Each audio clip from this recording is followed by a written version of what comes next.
Hey Mark, you ready for this game tonight? Yeah, I'm excited, man. Cupsy, what are you doing over there? Don't worry, boys. Was just on AztecSafety.com, took a fire extinguisher safety course. Paul, I'm putting out the fires from now on. Woo!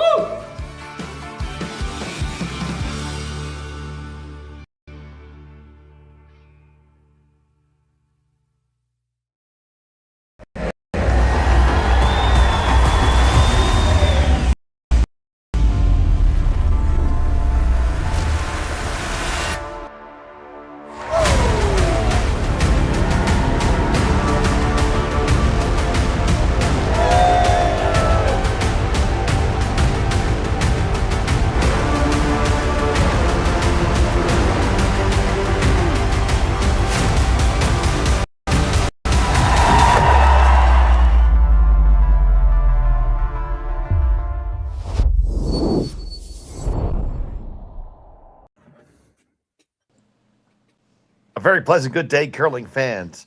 We're here at the Martensville Curling Club in Saskatchewan. It's the finals of the Martensville Curling Stadium International. Mike McEwen versus Jordon McDonald. So happy here with the Curling Stadium. Sean Joyce, Matt Cohn, and Haley are on the production.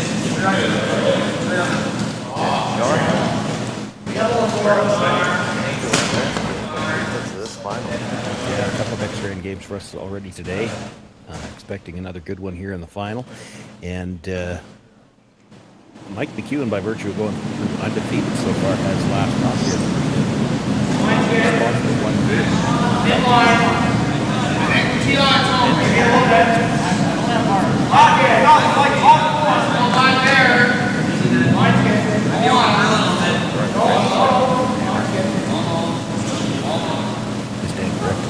Jordan's one loss was to Mike McEwen. They were in the same pool. So looking for revenge.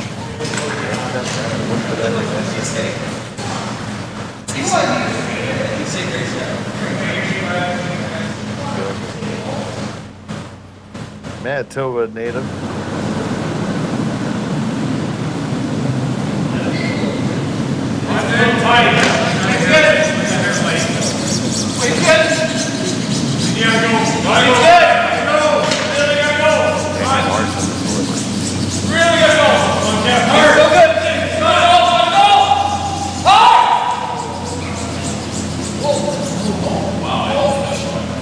Just squeaked by the guard.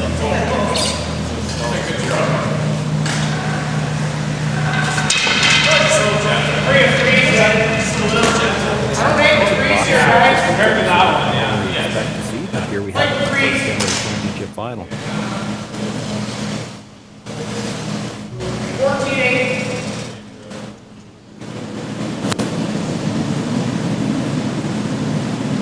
One good. Now late. One good. One shorter. One straight. Go all through here. Close in. Just in. Keep going. Keep going. Just out. Trying to draw around the corner freeze here. Run it all.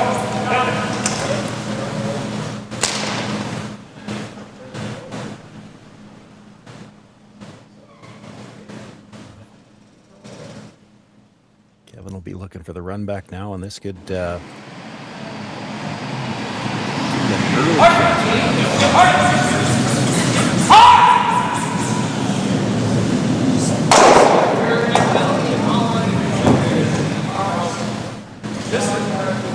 Just quite, not quite get in there. Slide. You have a flash, like even if the broom's in the middle, it's still not going to get there. Just like get this guy on. That or the front. Yeah, I think it's this.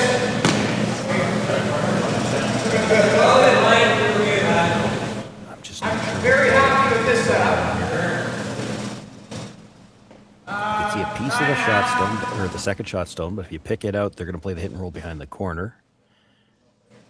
Could play the run back. Could play the guard. This Where he's setting up, it looks like they're playing some kind of a run back. Yep. Yep. Real hard. Real hard. Hard. Hard.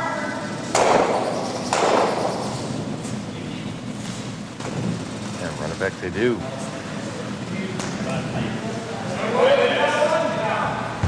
McDonald lies 1 and 2. You're not going to make the double when you just roll into it. I think he's throwing. I think he's throwing. A smooth peel. Just get a little low.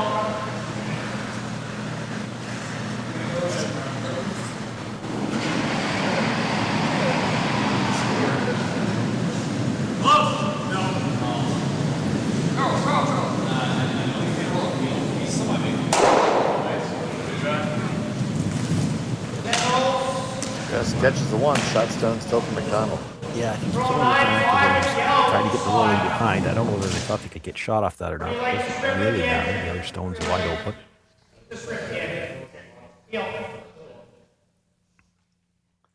So straight run back here for Gauthier.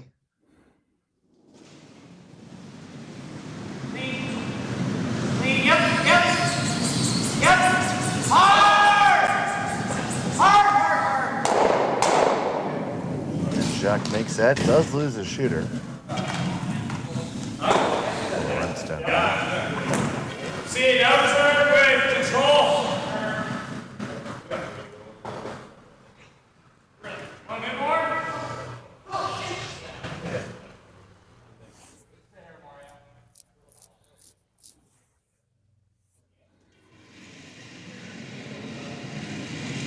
Yep.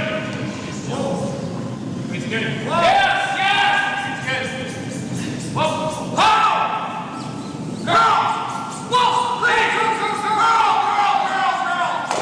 Marsh Brothers sweeps this, and can they get it under cover? No, not quite.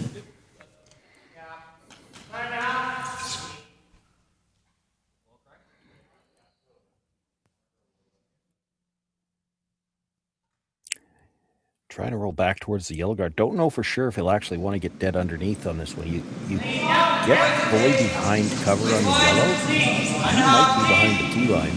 Off center enough that you might see McEwen also the draw down to it and see if he can still get his deuce here.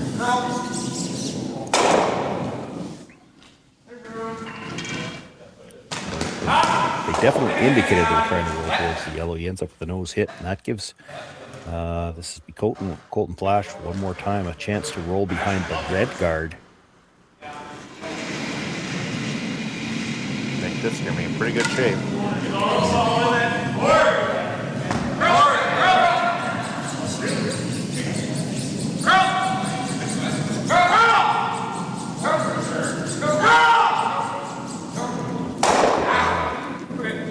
Yep, just dead stuffs it.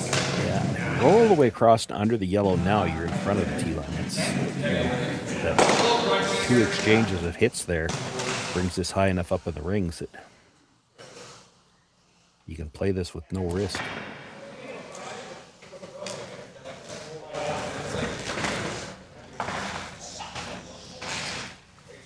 So McDonald's going to give this one a go.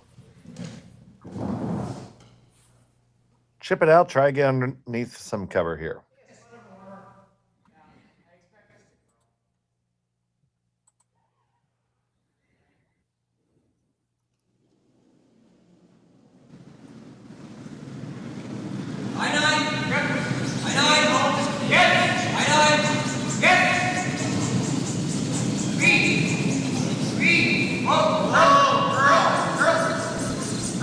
Back and forth pretty close. Get the hit will roll far enough. Not really. It spun back a little bit, so there's probably a little bit of air there. You try to roll behind the yellow one. The problem is then he plays the run back, and if he sticks it, you're forced. It's a long roll to get behind the red. After behind the tee line. Probably give it a go.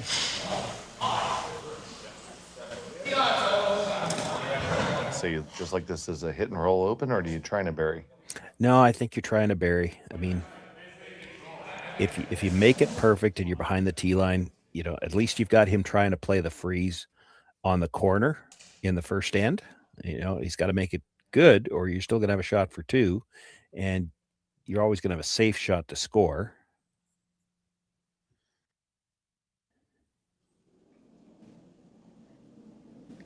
So Mike McEwen with his first in the open. Lead up, just. Whoa. Whoa. Girl. Straight. Cracks it. Will it hang on? No, it's going to spill all the way out. Got to hold rings, or you give Jordan a chance to draw behind and get the force that way.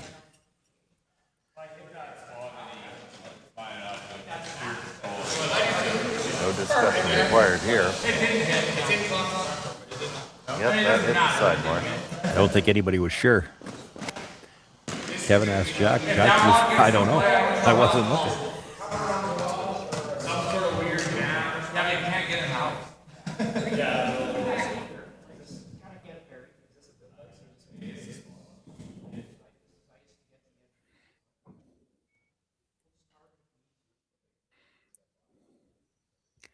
He swept it far enough to get it out and then turned his attention to what they had to play next.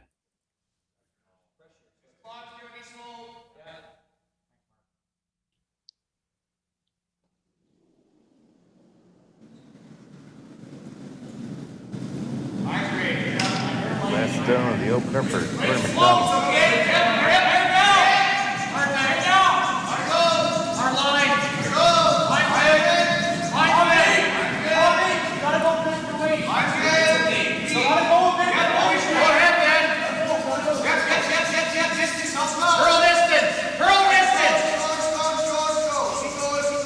Really nice. Human Nicky with the last couple licks. Dead buried. So the force is on. Does what you need it to do.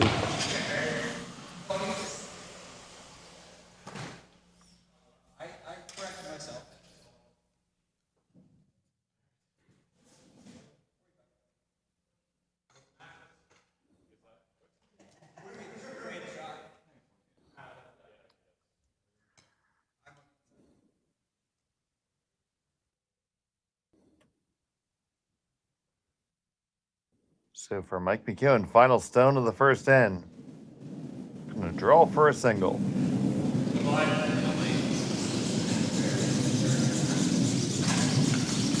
Jumped this early.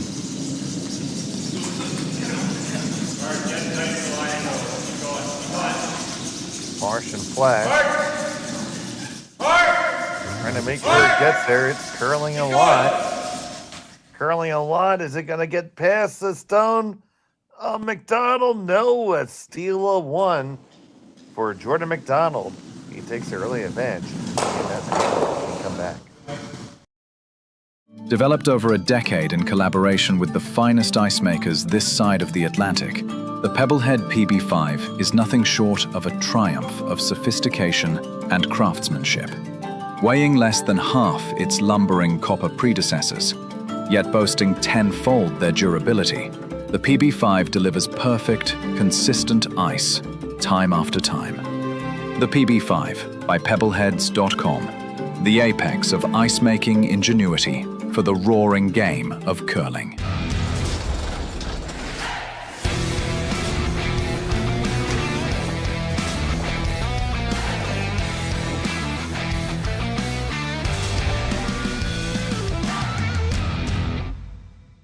Brett, come on, man. I know Aztec's #1 for online safety training, but we really should be out here practicing.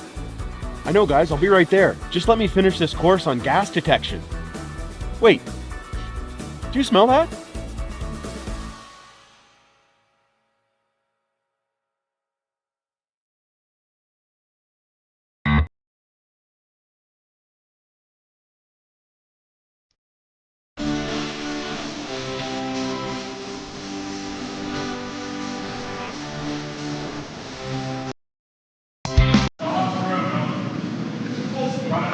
Get the hell out of here.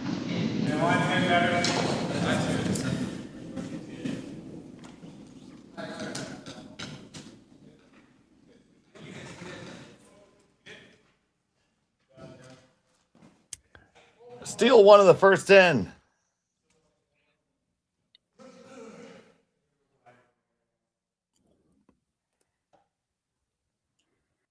McEwen has the hammer. And number 2 is the finals here in Martensville.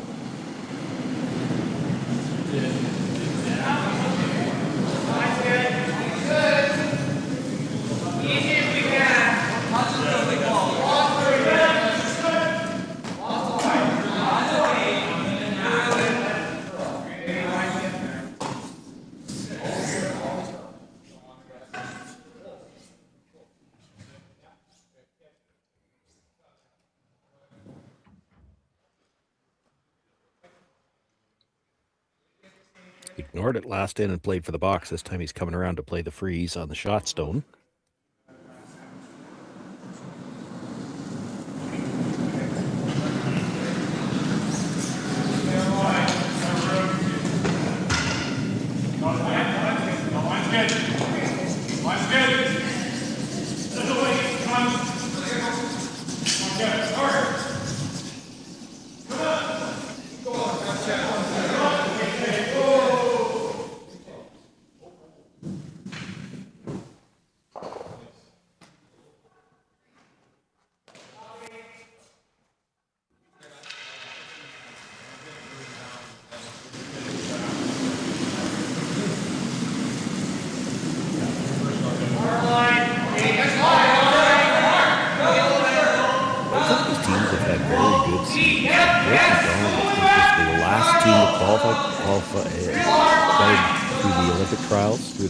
Event, and you know, unfortunately for them, just lost the Manitoba provincial final, so they will not be getting to go to the Brier this year, but certainly a strong future ahead of them. For Mike McEwen, they were one of the teams that, by virtue of their year last year, they already had a spot guaranteed in the Brier this year.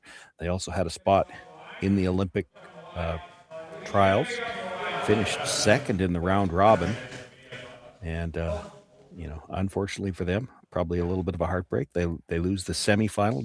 Didn't have the chance to play for the finals, play for that Olympic spot.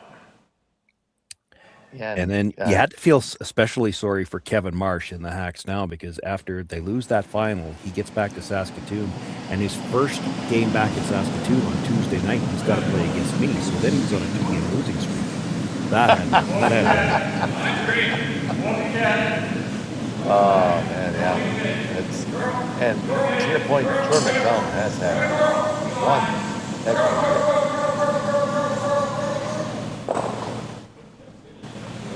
We've had the opportunity to call a lot of his games this season. It's no accident that they're playing him.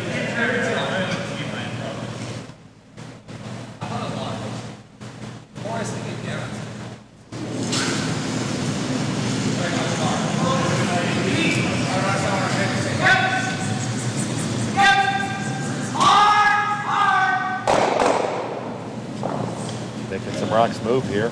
Yeah. Still shot stone for McDonald in 6. Some overlap in the front. Probably got a view with Cage Rocks now. Just to make sure he's got a stones in the 4 foot later. So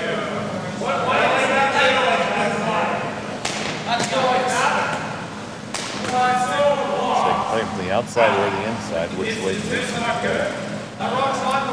Well, the outside one leaves him a better path onto the redstone. Red yellow in the house. He's got a shot at that later on. You could make the double and I guess you could do it on your side. Pull the double heel and roll to a corner guard.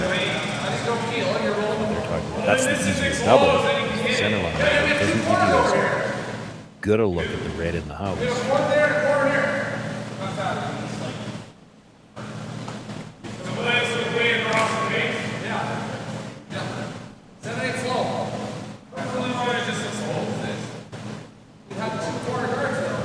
Side of that, the other argument that in favor of hitting the two that are close together, though, is that they're the only ones that are on the center line. You get rid of the two on the center line, like essentially that stone that he's looking at hitting is a corner guard. Corner of the 4 foot, but it's still a corner guard.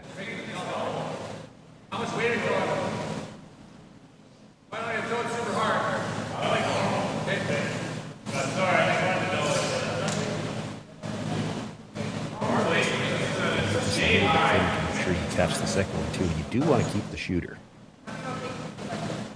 So if you hit it on the nose, it comes straight back and tries to let it go.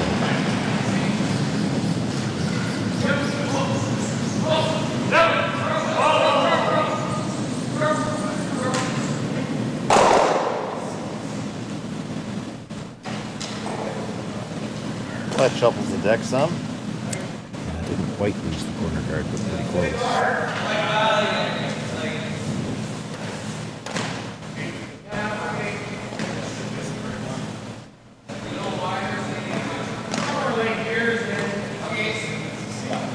So McDonald just looking to put it back.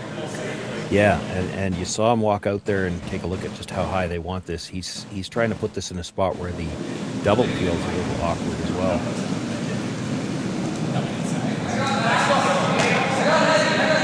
Too high, you can double peel over the top of it.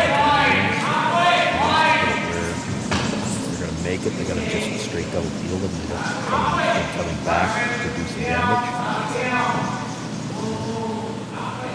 I think as a skip, that was a walking up there and showing your team where you really, really want it. That's a good thing. Well, it is, but part of it, you saw him tap two places, and he was looking down. He was trying to make the decision in his own mind. Where is the best place to put this? And,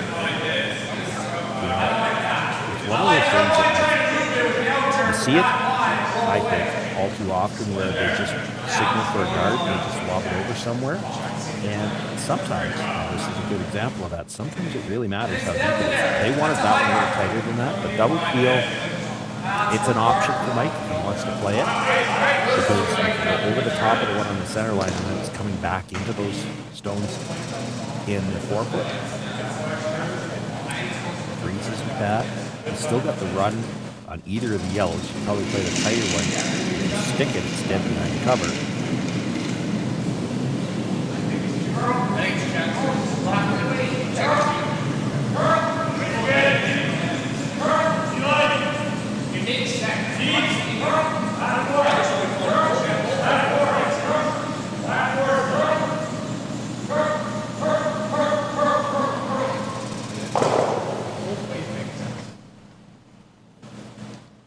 Just enough.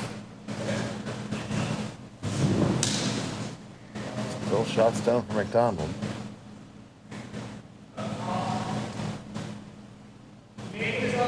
Try corner please, the one that was just thrown?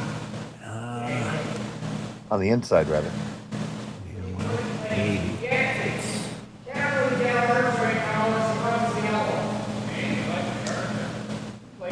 Not much good there for McEwen. That probably didn't quite curl far enough. I don't think if he ever got a chance to hit it, I don't think the red at the top of the floor makes contact with the yellow stone. That's why you have to be a little careful if you're playing any kind of draw or tap here. If the angle's not good now, you don't want to make it better. Oh, the shot for the other guy.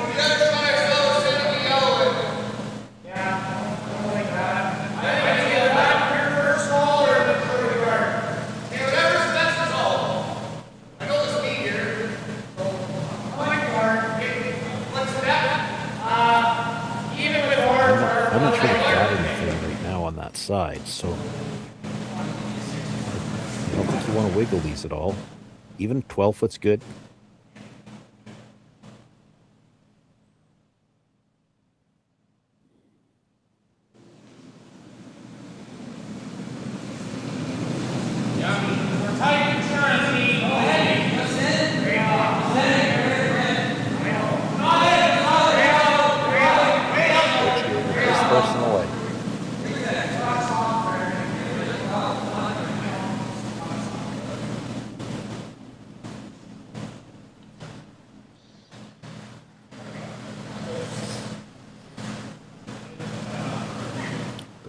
Playing that as a guard all the way, which is absolutely fine.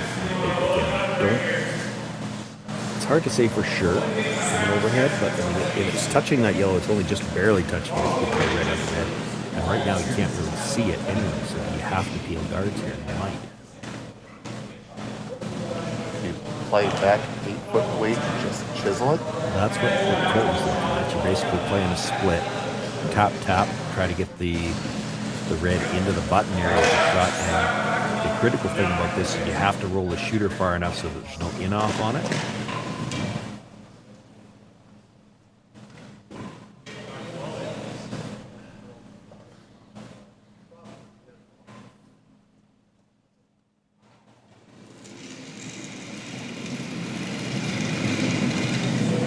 Back line for sure.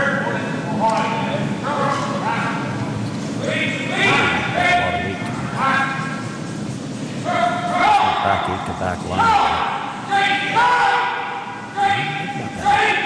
Back and forth with Marsh Brothers. Make contact, just not enough though. Well, and arguably too much weight.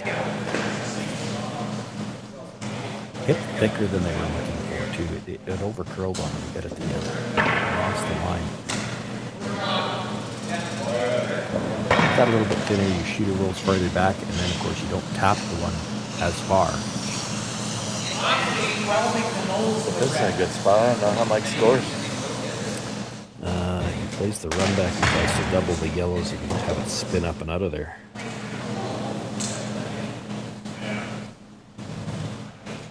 That sounds difficult. It is, but he makes those so darned often.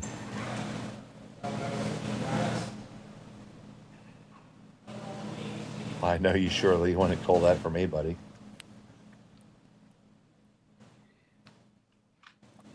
Well, I wouldn't necessarily want to call it for Mike either, but well, he was still Fair enough, playing. Mike. Well, he Might be what there is, right? Well, he was still playing for another province. He made one of those like on an angle that it's one of those ones even the announcer had saw the front end fall in front of the rock before he threw it, and he made it for a pile. There was the potential disaster. And it pretty much ended the game.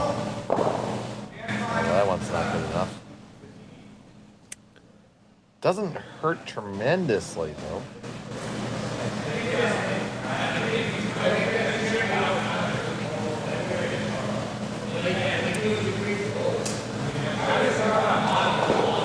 Could kind of play the same chisel. The problem is, Loop around the outside. well, yeah, that's the thing. The loop is always there. Like that chisel might be there with your last one.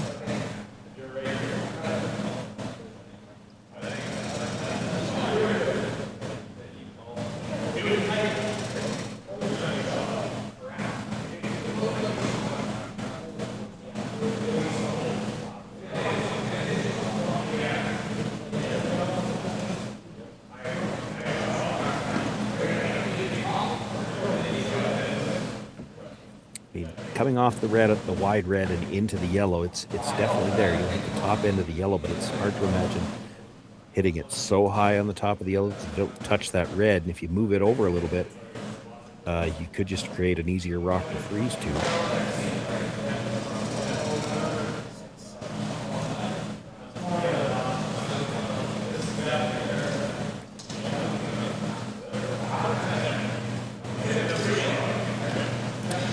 I think the yellow is shot right now, and that might be part of what's playing into this.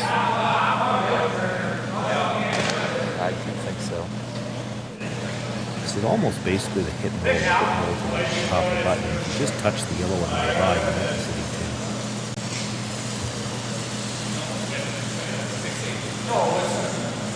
The yellow shot to me. You don't have to touch it very much to be sitting two. I mean, it's possible you could move it out of the 4-foot altogether, and then you might be sitting three with that one at the top of the 8.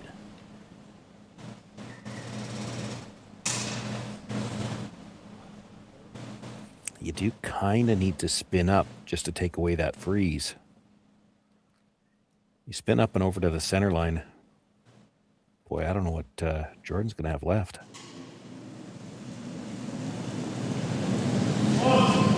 Coming out this some way here.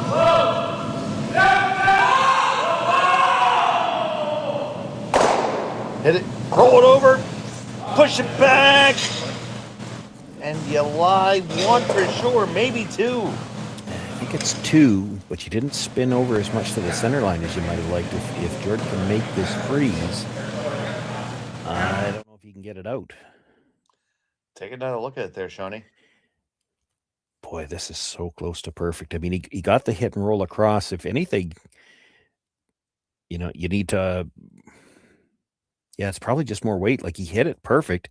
He hits the yellow, spins up. Just needed to spin another 6 inches, and I don't know whether this shot's even there. So Jordon McDonald, one option only, draw the pin.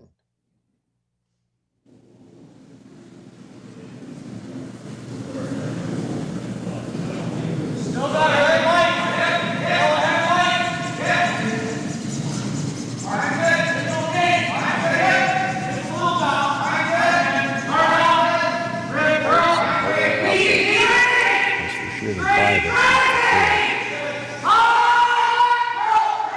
And they weren't sure they were by until it cleared it. Just got by. Will they get far enough?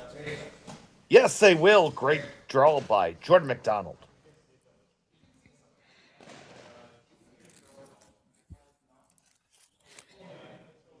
Get the angle in, whether you played as an in-off or a slash, probably an in-off. So you bring your shooter in on the angle into the one on the 8-foot, into the one on the corner of the button.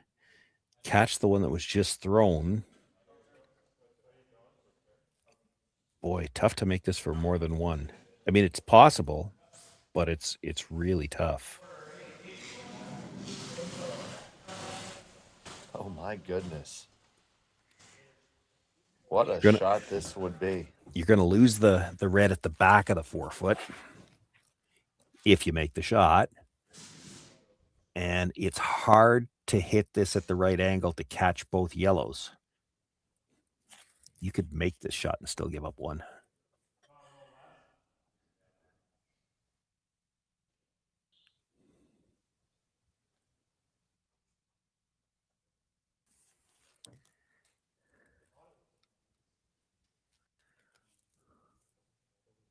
So McEwen, final stone of the second end.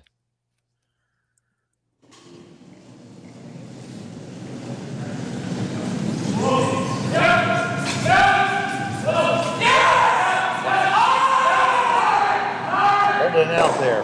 Off the inside, you drive it in, push it back, and you do get one out of it. A big old Plinko shot for Mike McEwen. He ties it up after 2. We'll be back from Martensville in just a moment. Who knew after 20 years in real estate I'd have to make silly videos for Instagram and come out behind a tree? Stu, we need to do this stuff. Why can't I just door knock into open houses like I did in the old days? That doesn't work anymore. Okay, so it's because I'm sitting here behind a tree. Come use us for real estate.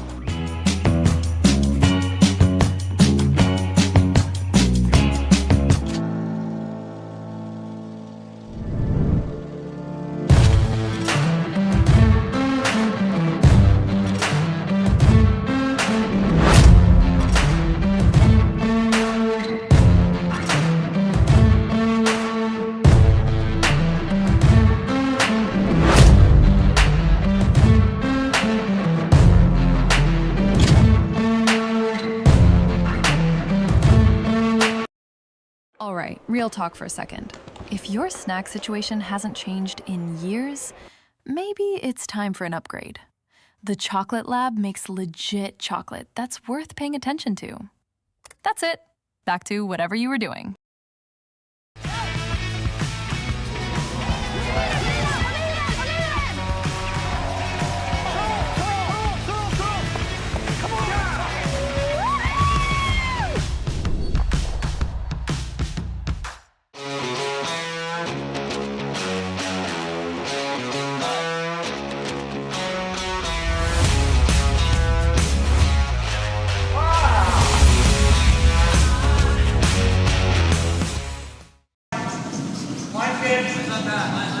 Welcome back to Martensville. All tied up after an absolute pistol by Mike McEwen. See if we can take another look at that.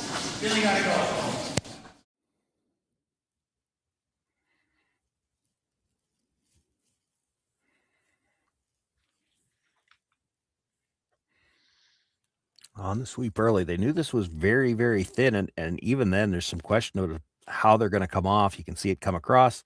I don't know that it was ever there for more than one, because as it was, he had the angle to hit the yellow, but he would have had it to get both yellows out because they're both just going forward.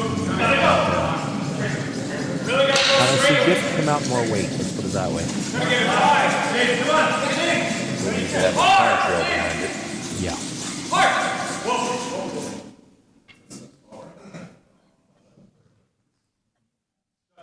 So here we are in the third end of the Martensville Growing Stadium International. That's on this Sunday.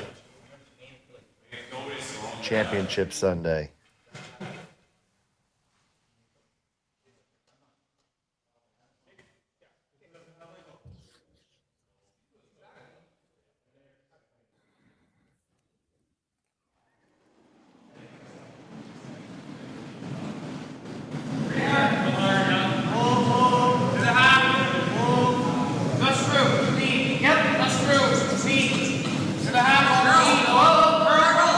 Second rack on the way from goal. Feel hard. Feel hard. Just wicks that guard, and that's a bad miss.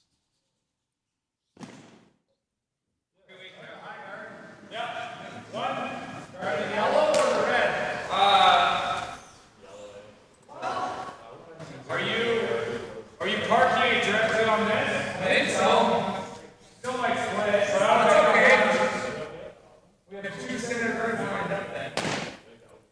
Might split. Just thinking about guarding the red guard.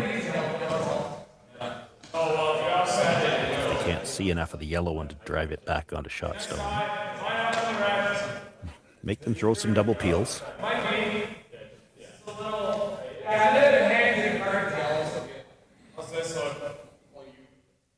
Should be a little bit more worked in this side. I like it.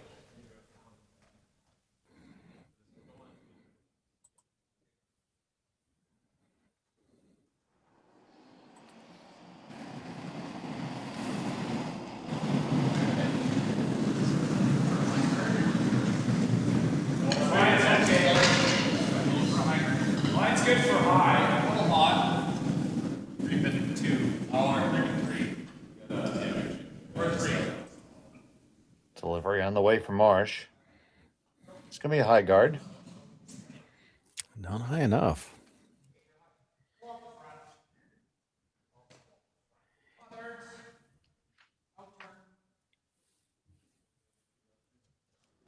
Probably get all three guards here, and if you hit it just right, you get the first red fairly well across the second one, slash it back on the top of the red, and you get all three of them.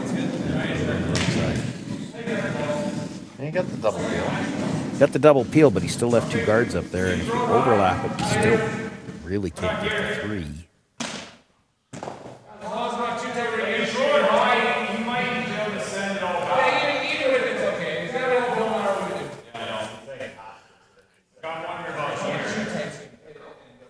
Here, just give him this double peel.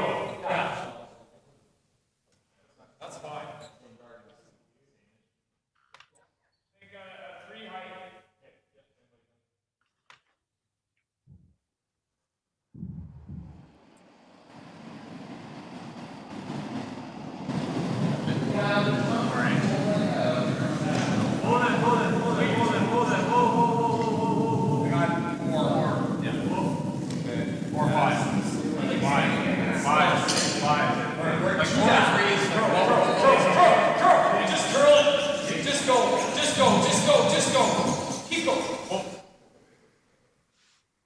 That does the job.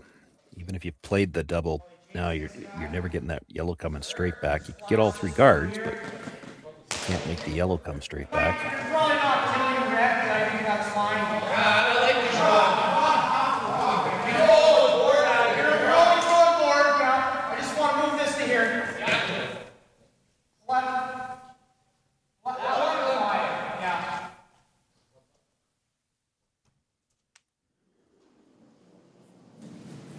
Here There's Humanicki on the Lead. takeout. Lead. High 10. Lead, yep. High 10. Softer, Lead. actually. Didn't High get 10. a couple of yells into the rings, I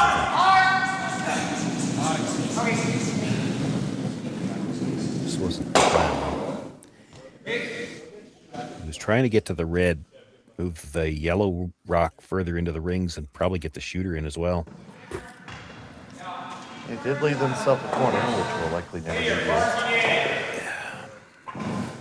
I mean, right now, if this was the situation for last rock, he might try running that in for 2. High guard, this should be like full speed.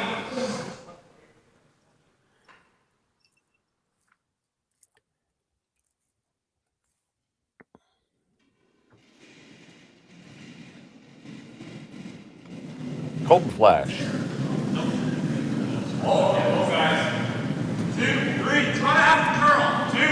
His first delivery of the third end. Here in the finals at Martensville Curling Stadium International. Just keep curling it. This to be up a little bit higher, but they've got to make sure they cover the overlap. Just got enough curl out of it.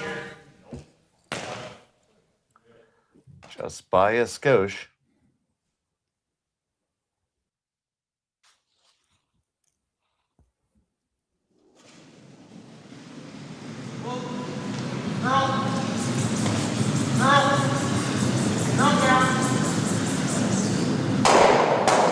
Skochki makes contact. Oh, that seemed unlikely. Yeah, to leave it in play like that, but it's it's a good result. He got rid of the overlap at least. Still got a rock to deal with, but now he's a little lighter, but it makes things a little... There's the potential for a deuce, and so Mike has to be a little bit more careful now. The double peel could go back into the shot stone as well.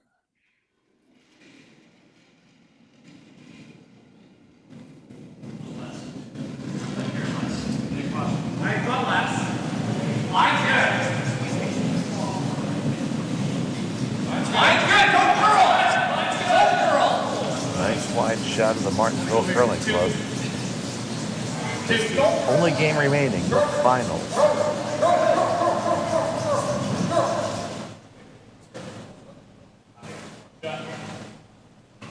You almost don't have to play the double field here. You could go directly after the tight one, try to run back.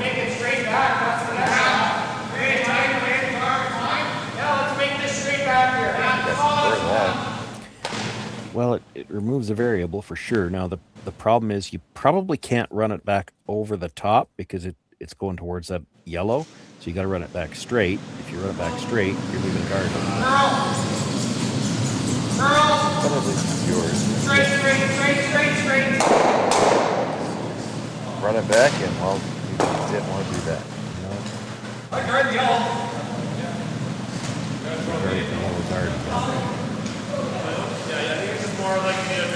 Guard the guard. But just, you want to keep it out there and it'll easily get there.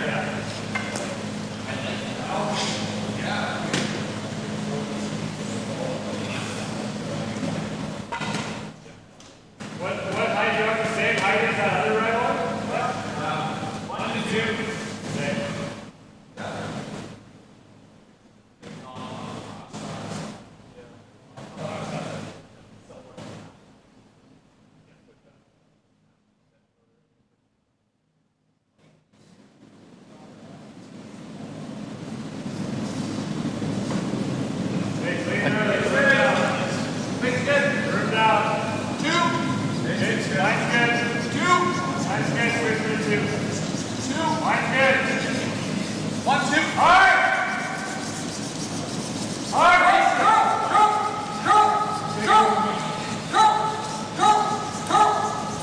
Moving just a little bit. Is it good enough, Sean? Well, I mean, it's not without risk, but it's probably there if you wanted to try it. He's gonna play the double field over the top of the yellow and try to get it that way. That pork's there with quiet weight. It's just shot.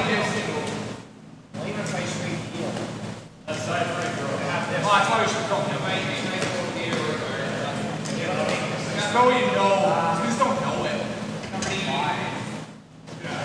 It's still good, yeah.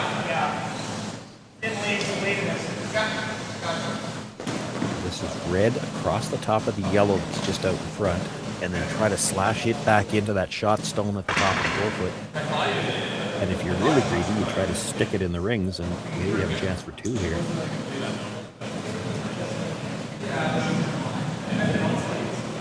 Trying all that, you might as well be greedy.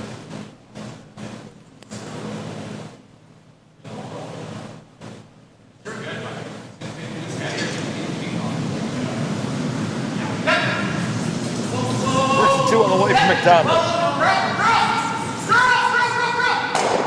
Trying to carve it over, make contact, it just goes over the top. Probably whacked that. Attack from McEwen. Hit the open one, you got the force. Play the guard, you're leaving the same attempt if he wants to try it, to try to get 2.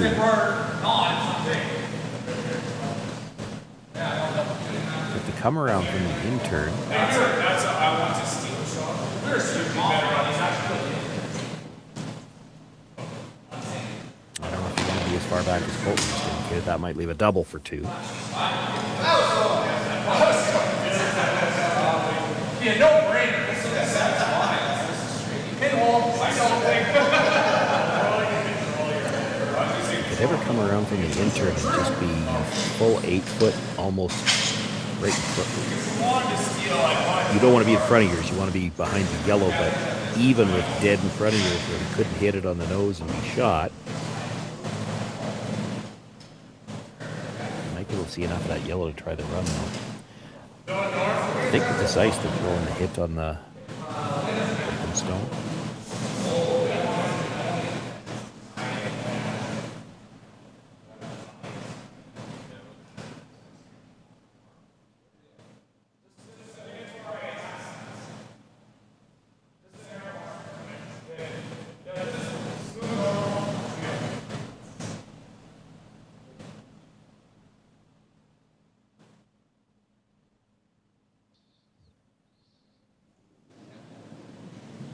That's the 3rd for McEwen.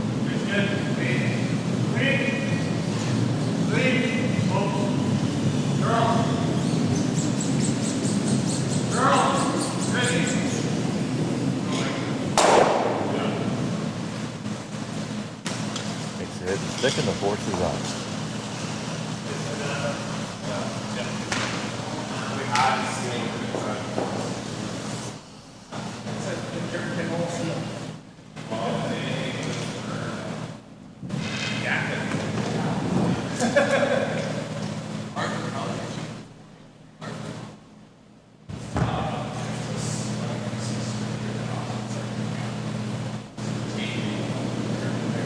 Jordon McDonald, bottom stone.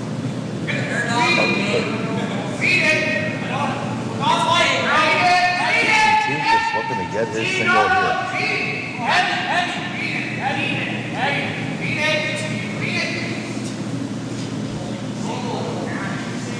Looks pretty good, is pretty good.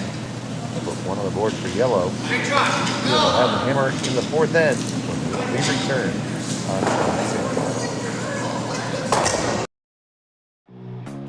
Who knew after 20 years in real estate I'd have to make silly videos for Instagram and come out behind a tree? Stu, we need to do this stuff. Why can't I just door knock into open houses like I did in the old days? That doesn't work anymore. Okay, so it's because I'm sitting here behind a tree. Come use us for real estate.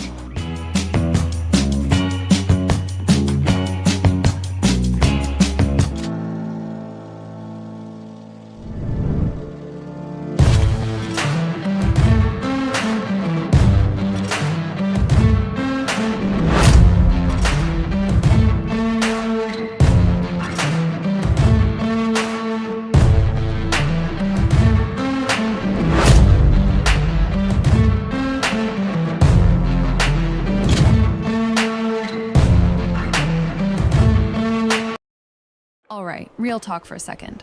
If your snack situation hasn't changed in years, maybe it's time for an upgrade. The Chocolate Lab makes legit chocolate that's worth paying attention to. That's it. Back to whatever you were doing.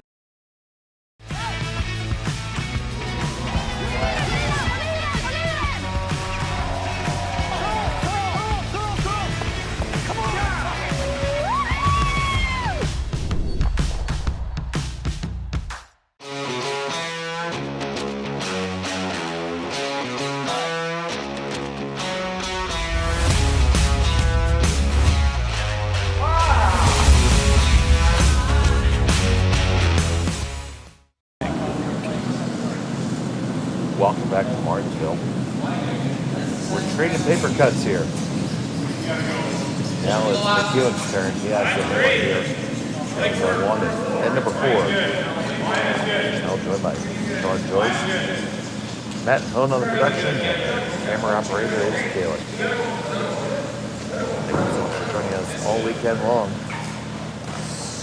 Glad to have you.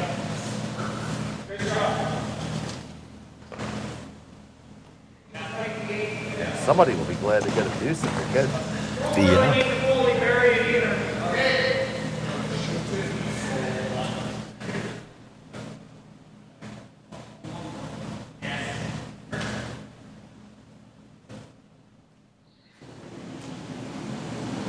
It's not really for lack of opportunities.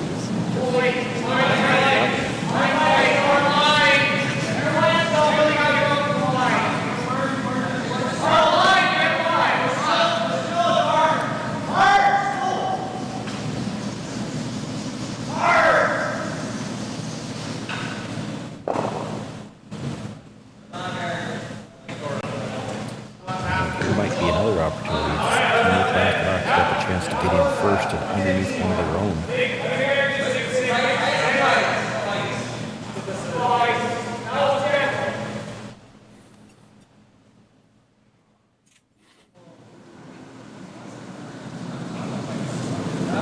Daniel Marsh.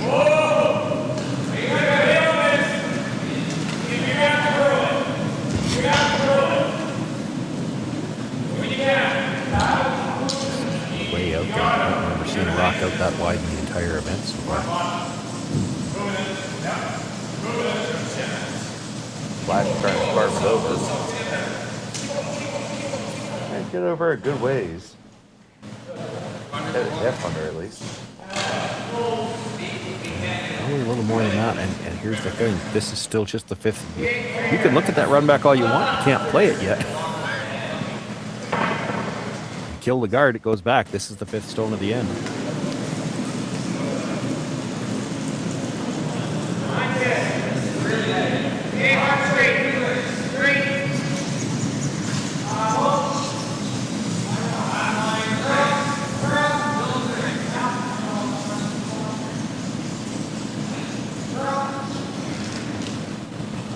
All over the guard as well.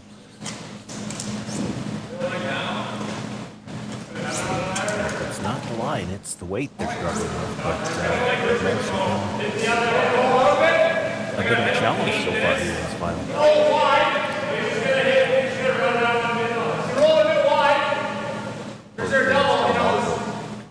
Back-to-back games. A little bit closer to back-to-back for McDonald.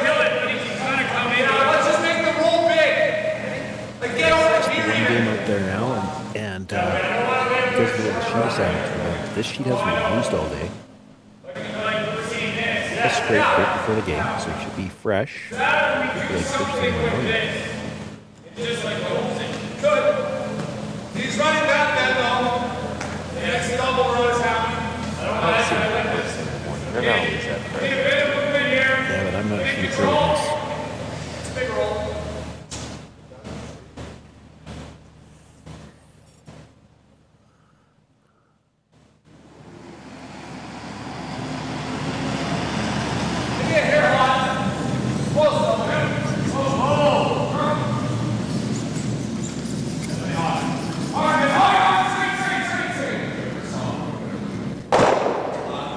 On the outside, that is me. Team McEwen lies too.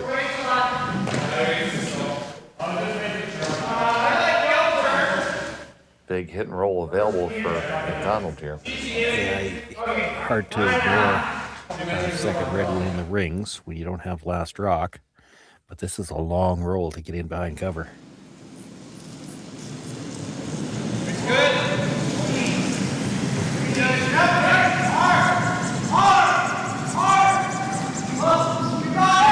Olsen working this one pretty hard. They grab it, they hit it. Will it spill far enough? That's pretty darn good. I don't need that.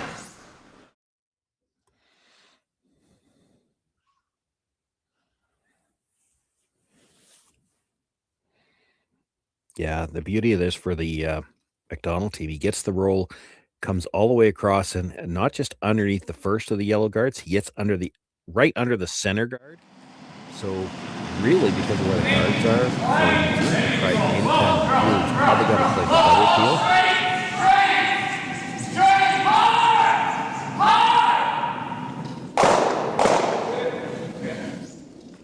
A little surprised to see him play it quite that quiet.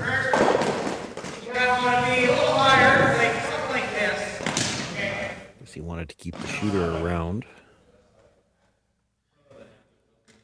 So the stone's still there for McDonald. He's It's you throw guard one things more up again.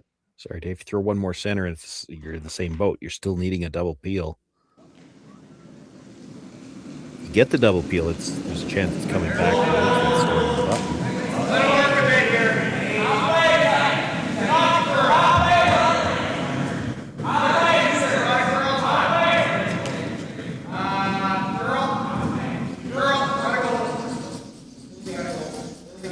This is hanging out there, and it's a little long. They're worried that this is going to line something up.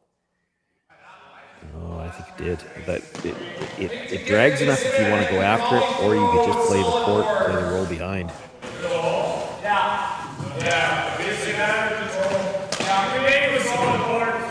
That's the biggest argument for playing the drag shot is that you play before your opponent can.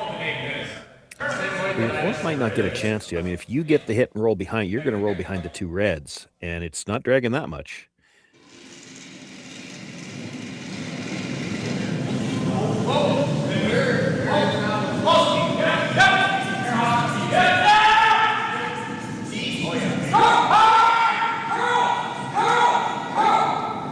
Through the port it goes. They went to plan B at the end. Does roll under the two reds. Sorry, yellow red. You don't even need to drag. You just need to hit them in the lineup. Looks like they're already in.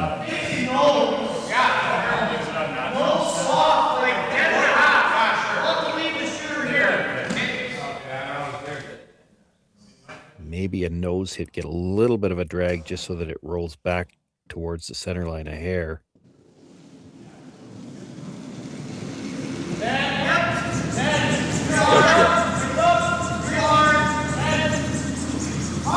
Push these guys back.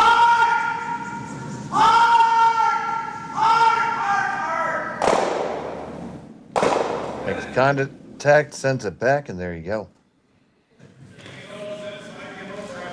Still leaves those yellows lined up, so now you might have to try to roll open.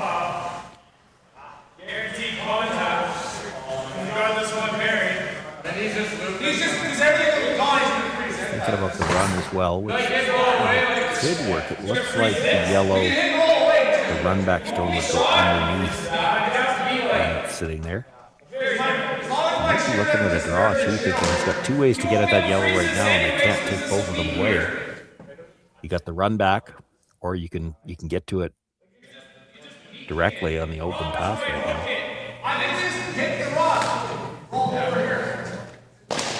Sorry, your colleague knows to leave the roll away, so. Boy, you briefly looked at the freeze. That would take a lot of guts. Good, heavy hand. Yeah, always open that. This is working here, so should be okay. Yep. So they are going to hit it and roll open. This was the shot I liked from the start. You roll over into the 12 foot. It's hard for them to roll back to be shot rock. Heavy hand, roll. Drop, heavy hand, drop.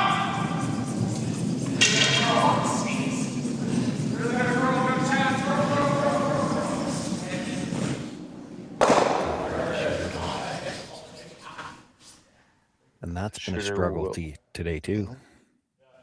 Shooter goes away and didn't clear the rock you're trying to kill either. Well, you're still buried. Shot rock, corner of the 4-foot.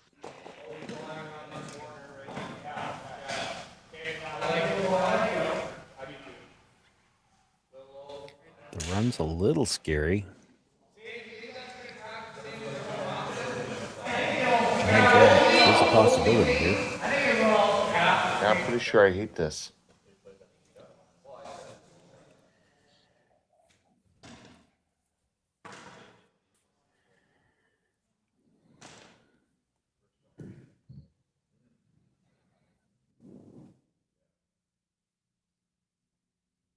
Well, and the other thing about this too, playing this as a run, if you're a little thin on the first one, you're coming across and you're actually going to disturb the angle on the two yellows that you like. So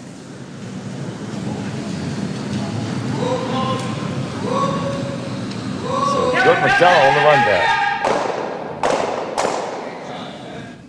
He makes it and they clear it. Good jam, but still able to get both of them out.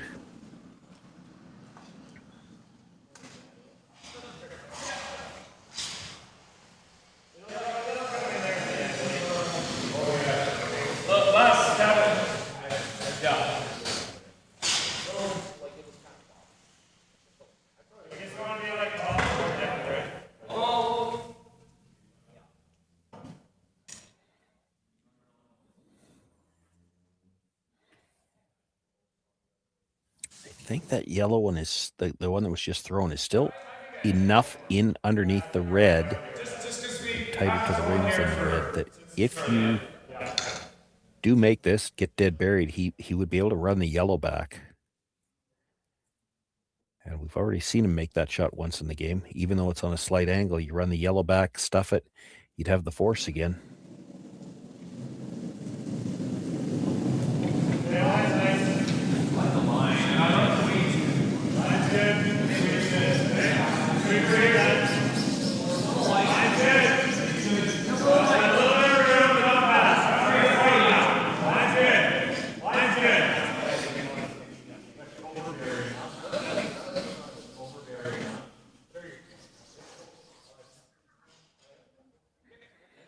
And they get there just about the top four. Yeah, that's pretty good. Best you could do, really. I think even if you're dead buried on the red one, I think he's playing this yellow one back.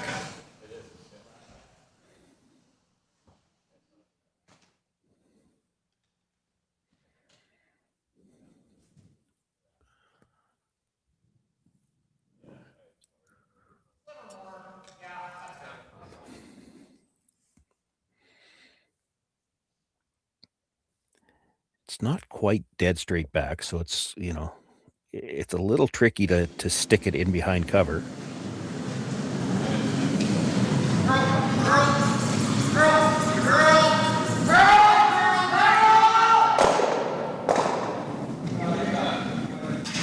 Well, they don't stick anything, but they do clear out the house. Yep. Makes for an easy decision here, though. It's a chance to simply drill this through for the blank.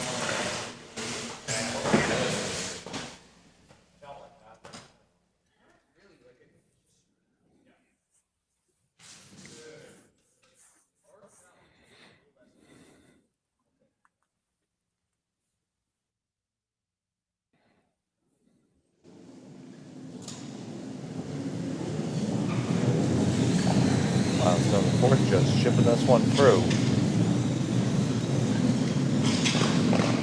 Blank goes in the books. Halfway through this final, 2-1 in favor of McDonald. McEwen has a hammer in the fifth when we come back to Martensville.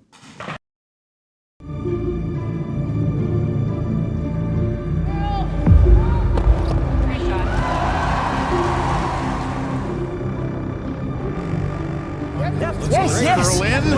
Whoa. Oh boy. John.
And we're back here in Martensville. It's the fifth end of the finals of the Curling Stadium Martensville International. Along with Sean Joyce and others, our producer. Kelly is on the cameras. Look at the assembled masses here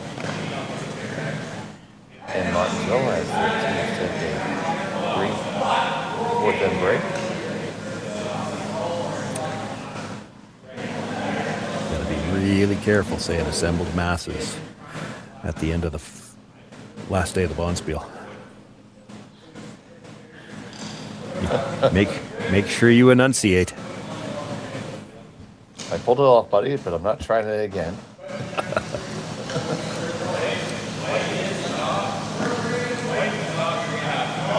And the players are making their way back out onto the ice. It's Mike McEwen with the hammer here in end number 5. Leading off and playing center field will be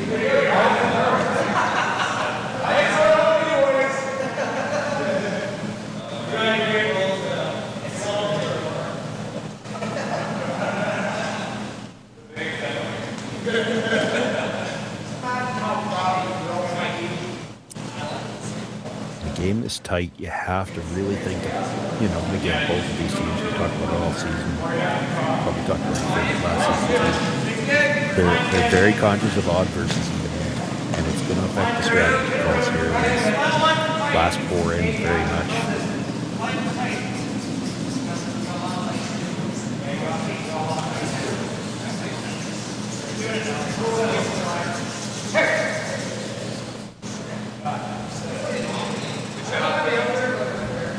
McEwen's team has been running more aggressive than we've seen. He does like to throw the corner guards. Still looking at throwing it. He also seems to like to throw them a little closer to the center line. He wants to protect a piece of the forefoot. I guess in so doing, I haven't had a chance to talk to Mike about this, whether it's part of their game plan or not. He keeps these rocks a little closer to the center line, then they're available perhaps to be run in if you get something buried on the center guard. Still not so bad that you can't maybe draw around to the forefoot. Yeah. He's got the option to get around that stone from either side. Really. He could go wide around it and still bury at the edge of the floor. Saw them do that last end, actually.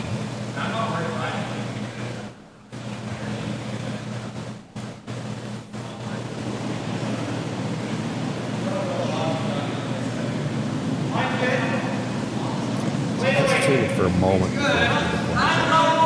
Still going to try to score his 2. He thought about it. He could just come around the center, try to play this through for a blank, and get 2 hammers to 1. But we talked about this in the semifinal. We had Jordon McDonald in the semifinal again. A tight game where deuces are a little bit hard to come by.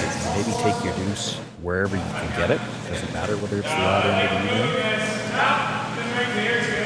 If you can get the lead, maybe feel better about trying to hold the lead than having to get a deuce somewhere late in the game. Yeah, just score 2 when he can. Yeah.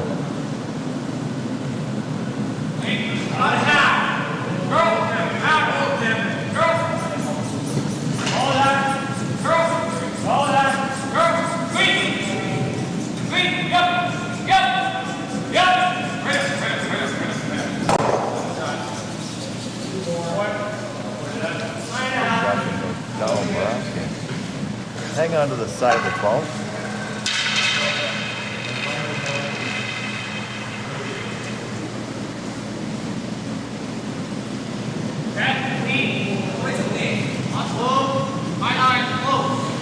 Wasting no time to dispatch this one.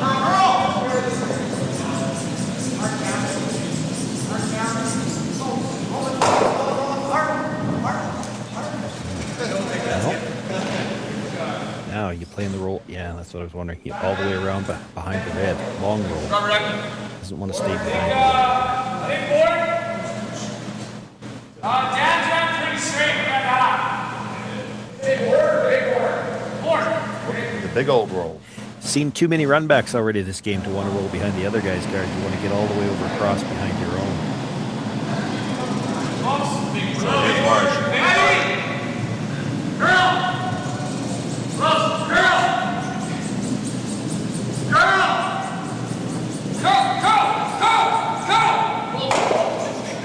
Got the hit. Will it roll all the way over? No.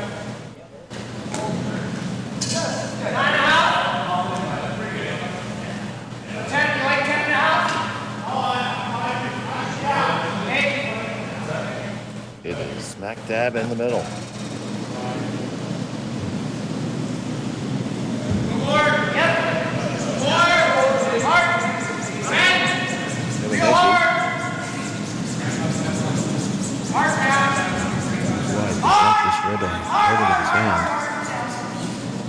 Just gets past the guard, still makes the hit's gonna flop all the way open.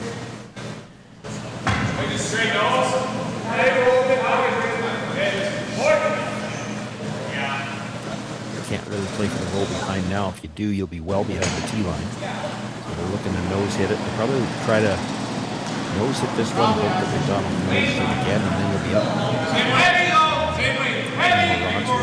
Might be able to make it across after that. Still in front of the T line.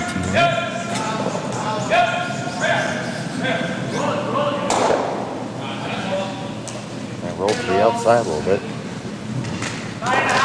That's all right, because now, you know, if McDonald was to roll back behind cover, he'd be behind the T line. I don't think he's going to try to do that yet either.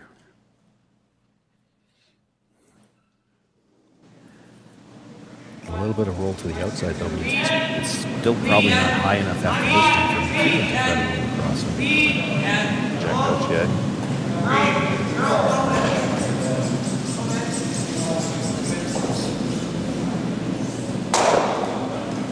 Hit and stick right there. McEwen probably needs another nose hit. And then McDonald might try it. I think it's high enough that he can roll behind the yellow after that and still be in front of the T line.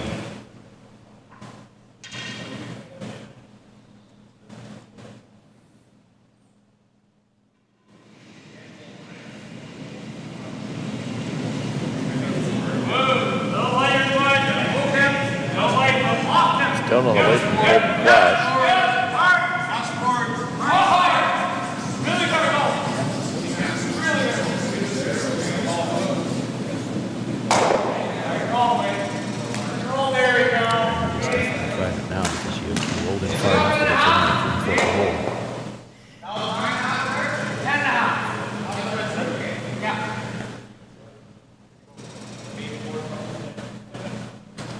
Hit and roll is never the easiest shot. It's never the easiest, but when you can throw them where you're only trying to roll, 2-3 feet, they can bring the weight down and bring the sweepers into it a little bit more. Anytime you got to roll 5, 6, 7, 8 feet, hard to do that with bumpy weight. The sweepers can't have much of an effect. Not going to have any there. That's the opportunity. And now it's up high enough. Mike could try to roll all the way behind the red again. He's looking at rolling to the... He's looking at both. I'd be surprised if they call it.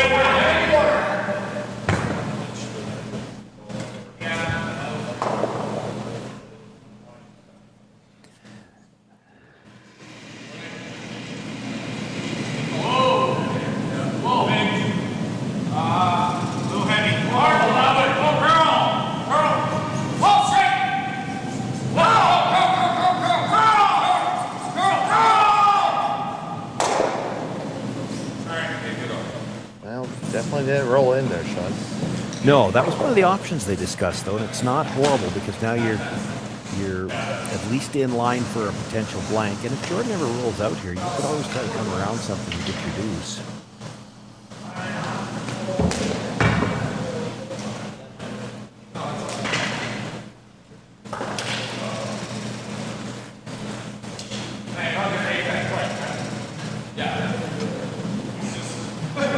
Taking much ice here.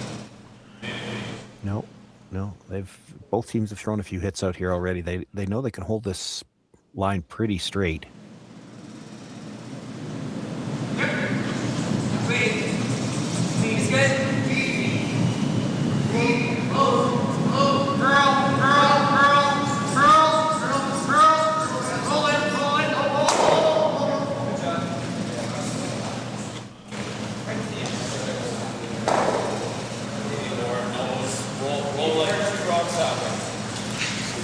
Stone remains the 8 foot. McEwen's going to address it. Yeah, and with that ice, I think he's still trying to roll to the outside. Intent to play this through for the blank. Tough to, again, with where that is, by the time he rolls behind cover, he's behind the tee line, and you make it perfect. You force Jordon McDonald to play the freeze, and if he makes it, you're stuck with a single or a chance for one.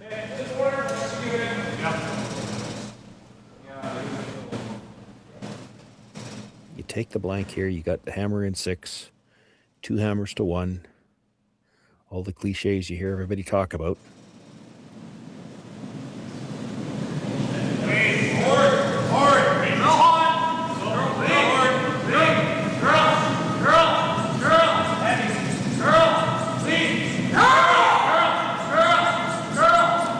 Stay though.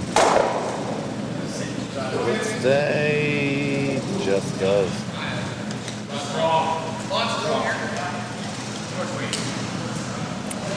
Well, there's an argument to be made here that to go after the long ball. I mean, if you roll too far, if you roll out of play, oh well, you're probably going to have a chance for the blank anyway.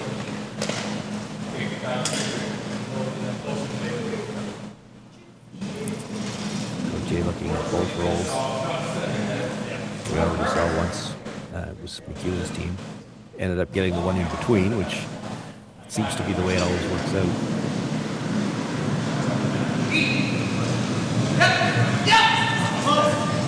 Only halfway so he can get the long flat roll. Coming contact. It's rolling. It did not roll far enough.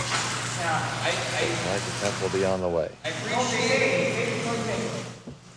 I appreciate your confidence in me, but I don't think I was getting too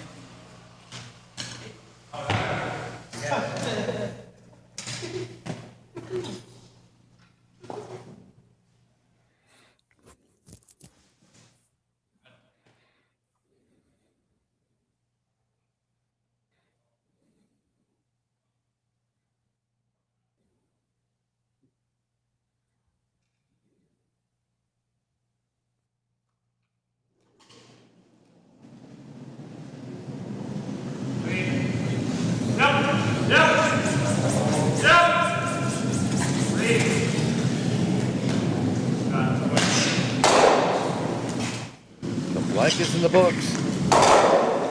McEwen retains the hammer for 6 when we come back. Developed over a decade in collaboration with the finest ice makers this side of the Atlantic, the Pebblehead PB5 is nothing short of a triumph of sophistication and craftsmanship. Weighing less than half its lumbering copper predecessors, yet boasting tenfold their durability, the PB5 delivers perfect, consistent ice time after time. The PB5 by Pebbleheads.com, the apex of ice-making ingenuity for the roaring game of curling.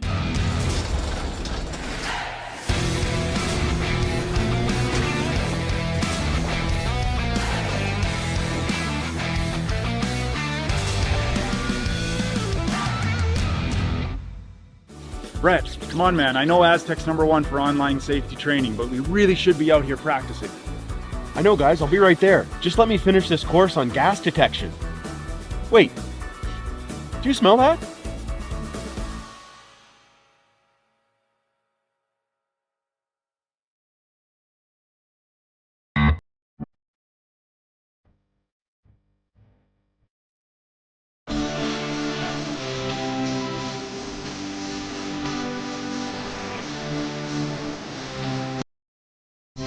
Never.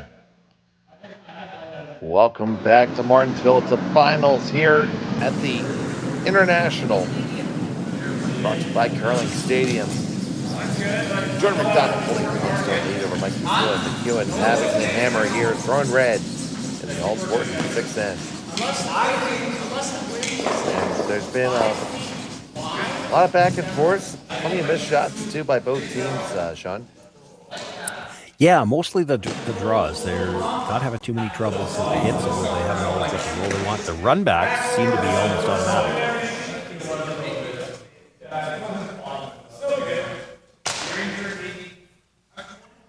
Which is one of the reasons it's been so hard to get any points generated on the scoreboard. You get something buried and they just run the guard back, and now your rock's gone.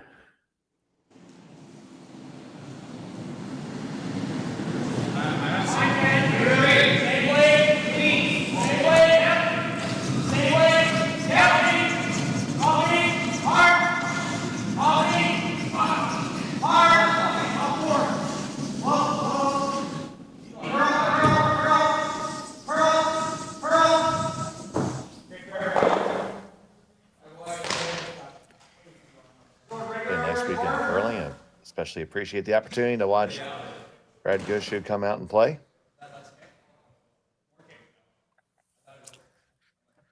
This is interesting, and it's a 1-point game, and McDonald, no attempt to even throw center guard. He's bringing both rocks into the rings. McEwen through 2 quarters. This is the kind of game plan you see when you see teams over half the score. Half the score.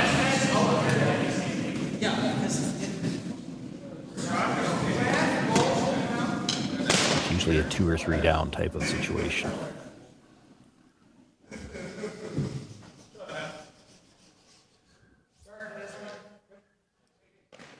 You throw the guard now to force him to deal with 3 rocks in the middle at some point in time.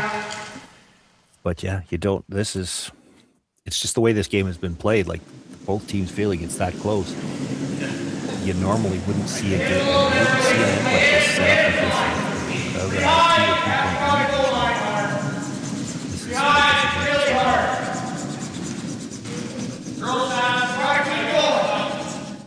And we hope it's of interest to everybody watching as well. If you find it interesting, please subscribe to Curling Zone. Really appreciate that. It did overcurl by multiple pushes. I think he can get to enough of that yellow, certainly to make the hit and roll, which is his first shot. You might even be able to get to it enough to touch both yellows. You don't have to kill them, but you get close to the nose on the yellow, catch the second one, push them both behind the tee line. Now, there's a couple of good options here. If he like gets into the track of it, and it's like this girl really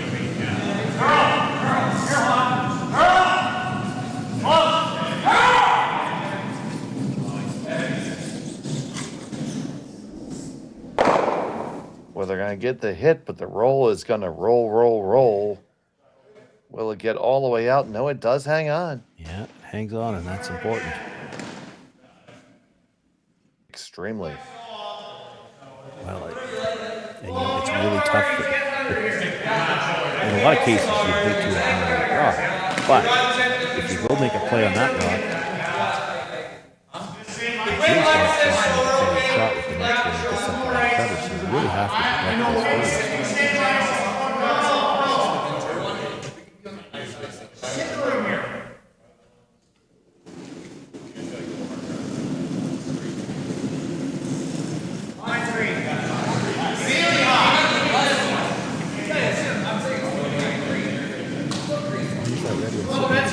But it's got the potential to end up on the scoreboard as the second point here this inning. This might overgirl again.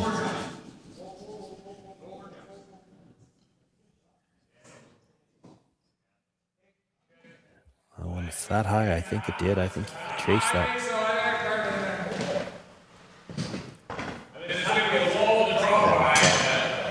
15 feet of distance there.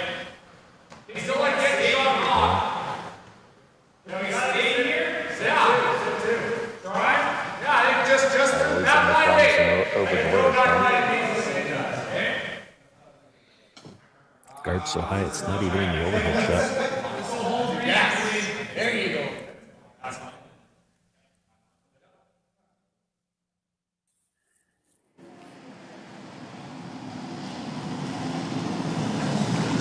No light.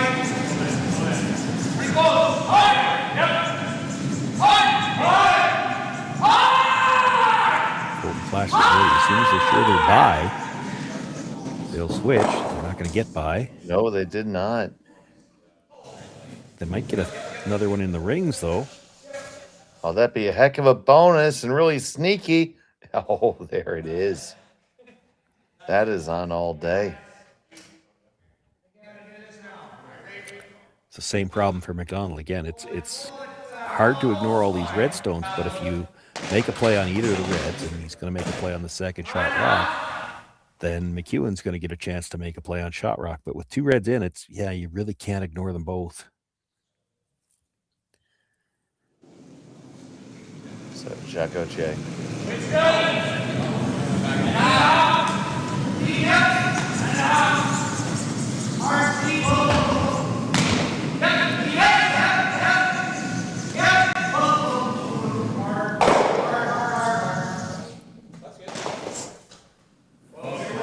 Rolled in, they lie 1-2. I don't mind that. Or we can get one on this. I don't want to hear it. This one right now. Well, I mean, either shot's good. You roll deep to the other yellow stone around the corner. You're going to try to get. You're trying to convince Jordon McDonald to chase to the corner. If you're playing the whole end chase to the corner, you're pretty comfortable.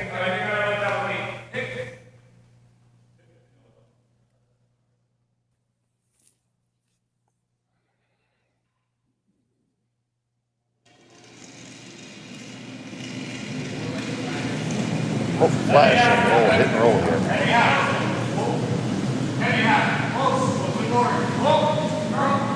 A pair of Marshes on the sweep.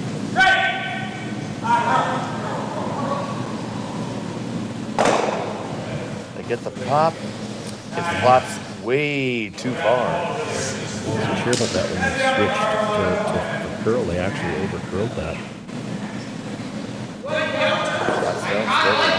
Jordon McDonald now he can lie 2 under cover.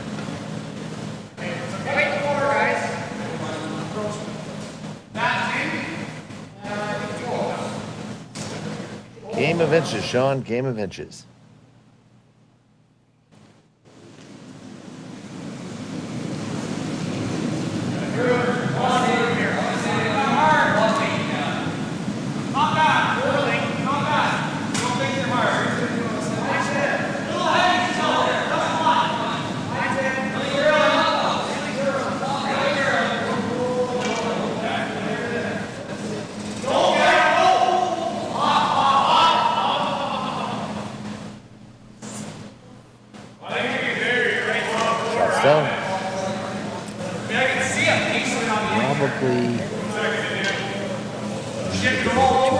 Couldn't carry it any further though. They sweep that in further, it starts to come out in the open. Mike has room to come around it.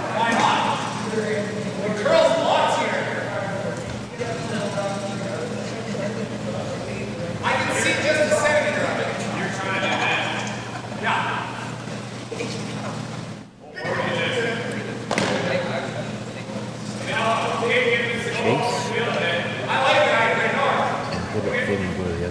probably just there. It's not going to look great from the hacks. To make this just through isn't enough. It's like easy hack right here. The carbon in. Just a pinch more, Mike. With the weight you're throwing and what you're going to hit of it, you're probably not getting it out, but you pop it out in the open and have your shooter come back into that other one. Just a little light here. Position. Flash is going to have to just paper this one. Marsh trying to move it over. They're going to just get a piece of it, but buy everything and leave McDonald still sitting 2. It's not the end of the world though. That yellow did pop out into the open. You could hit and roll off that into the corner of the button. So if McDonald's going to play a draw again, he can't be as high as he was in the last one. They just roll underneath it.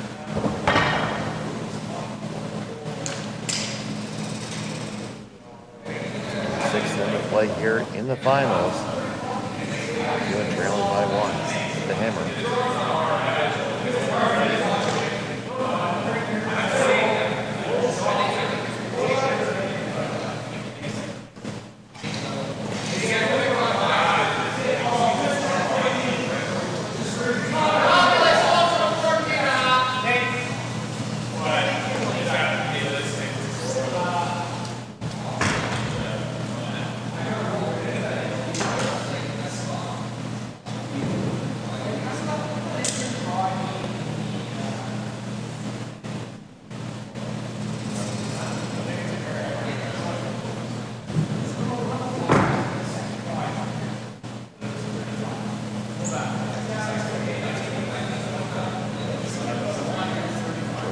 walking over with his front end here.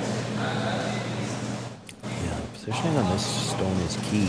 The last one was a little too high. If you're that high again, Mike will have the hit and roll in off the other yellow to get shot rock in front of the tee line behind a wall of ground. If you happen to slide too deep, you saw it on the last one, you couldn't really bring it any deeper, or it would have come out in open.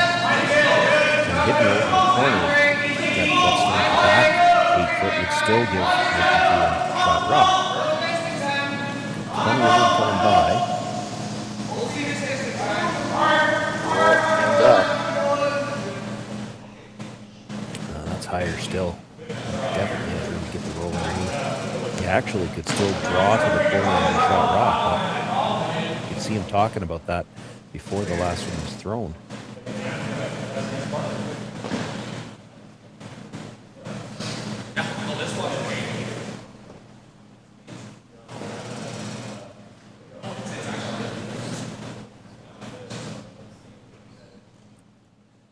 Yeah, you do that now, it gives you the benefit of having the intern left for your last. Well, and it makes it a tougher decision for Jordan too. Like you play the one to the middle, the hit and roll, however you want to do it. Jordan's going to try to freeze to you through the middle, through the intern side. If he makes it, you don't have much room to try to score a second point. You make this come around. You've still got the hit and roll to the 4 foot if you need it. You got the intern draw. And hard to say what Jordan does to try to cut it down. Like he's trying to get this front 8 foot buried. He might try another run back, but there's a lot of yellows that something could jam on.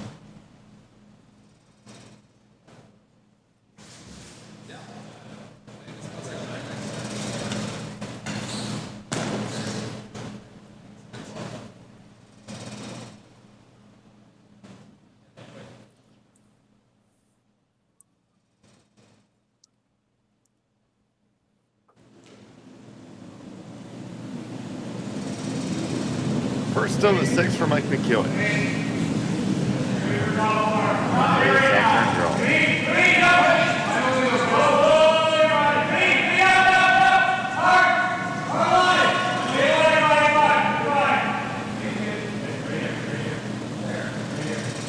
It's past the guard.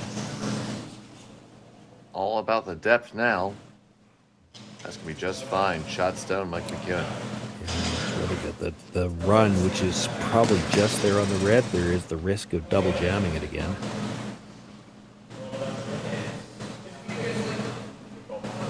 Just try out, draw it. Well, you could, but then where? You could actually play the hit and roll off the yellow. You could try to corner freeze to it. If you just straight draw around the middle, there'll probably be a double off the yellow on the side.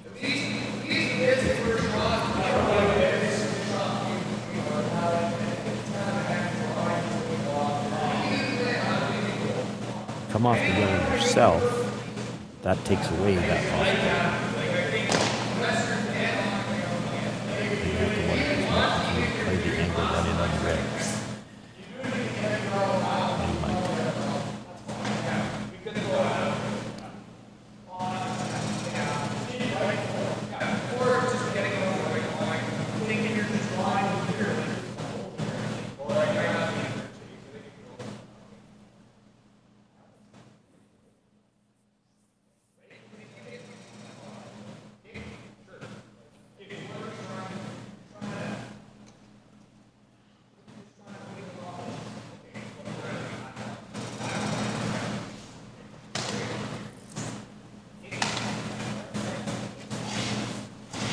Going to play in off the yellow. So I'm throwing a lot of weight here. This is just a heavy draw, basically.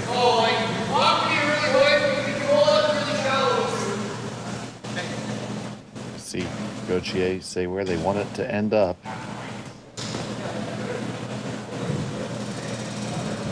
Important shot here.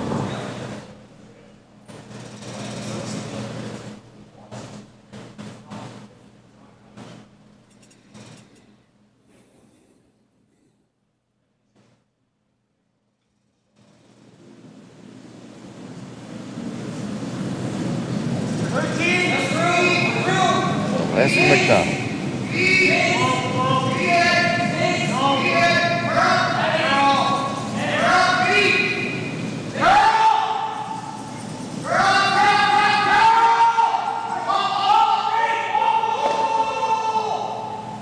flips it and rolls over right to the edge of the 4-foot. Fantastic execution.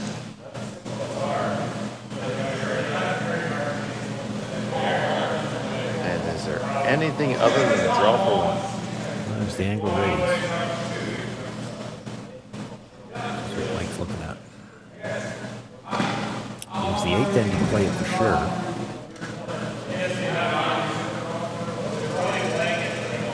I think in the 6th, trailing by 1, he had to score here. If that had rolled a little bit farther, I'd be more in favor of this because there's a pretty good chance you're making contact with it. I mean, Mike throws these so well anyway, but right now that yellow in the top 12-foot kind of looks like it's close to being in the way. I mean, it's not, but it takes away some of your leeway. Maybe it doesn't. Maybe anything that would have touched that yellow isn't touching the rock anyway. I think there is enough right past the top one. It's just, that's a lot of distance. Well, there's plenty of room by the top, but the piece isn't bad either. Like it's close to half a rock. You make contact with the one on the 4-foot at all, you're getting 1. If you stick it, you're getting 2. He doesn't have to whip it, so you can bring your sweepers into it. He's so good at these. I knew he'd look at it. The 8th end you play it for sure. He's going to try it here in the 6th.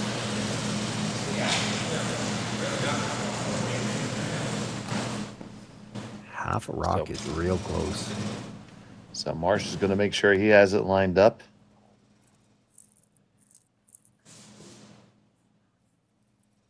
Here we go. Might be a sliver on the thin side of a half.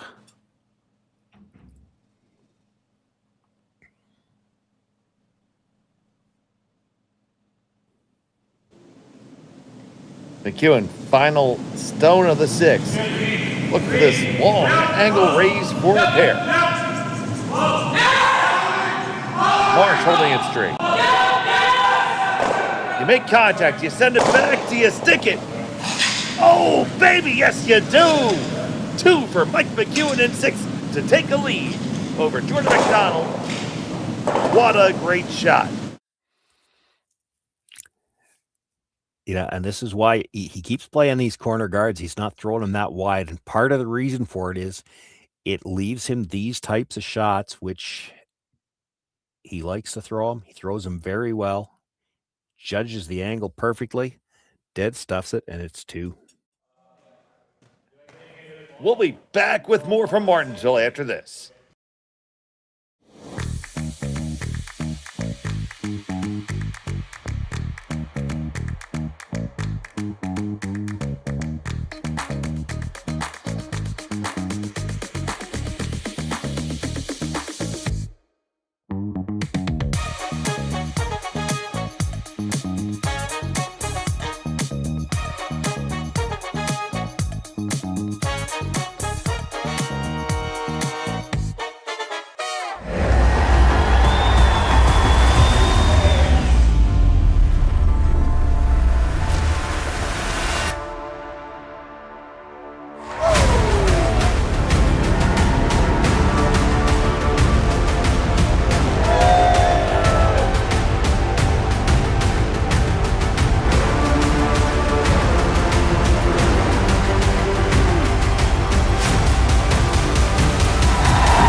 Aztec Safety is #1 for online safety training. Aztec Safety is the proud sponsor of the Aztec Safety Challenge, the #1 event on the World Curling Tour. And Aztec Safety has been a proud sponsor of Team Jacobs on our quest to represent Canada at the Olympic Games.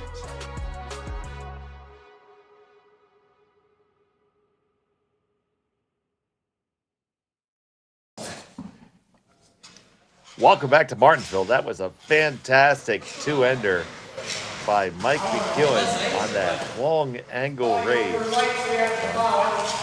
Yeah, he you know, again, when he plays those corner guards tight out of the rings, he's thinking about those types of shots before the end ever starts to develop. Played the come around on his first, trying to keep the play away from the middle, knowing that he'd have that perhaps if a come around was made. And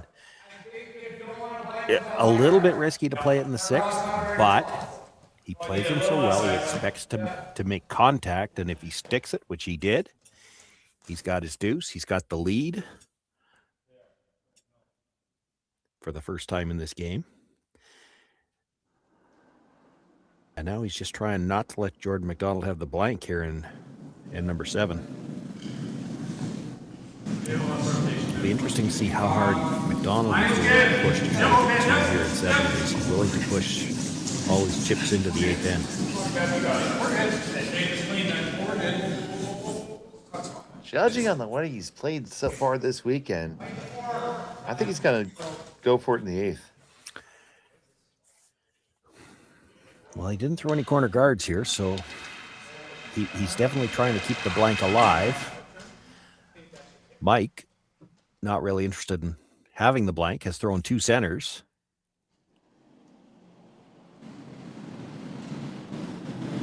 Far better man than me.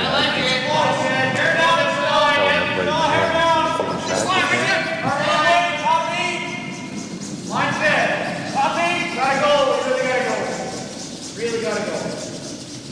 Mark, guys.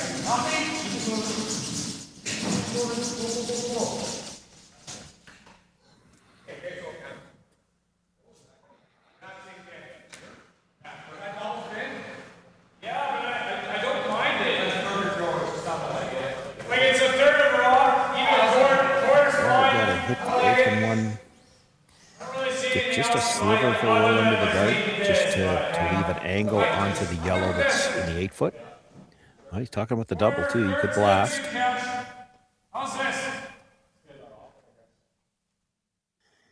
The double's thin.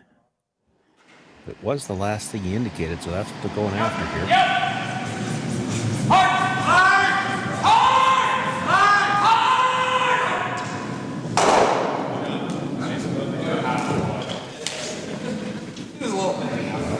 Jordan's choice now. He wants to push this to the last end. He can play the double deal now. He's content to come around.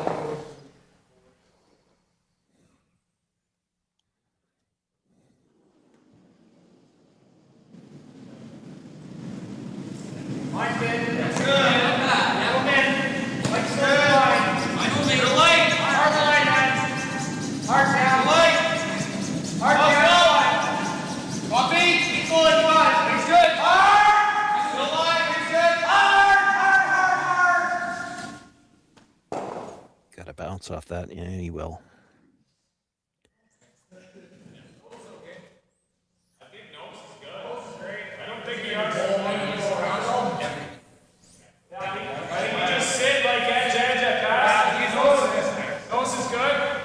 It's not bad here. I'm seeing like good board. I don't think Jordan could roll into the rings off of it. If he comes around on the outside, you've still got this to run back. Nose hit, or maybe a few inches towards the center line.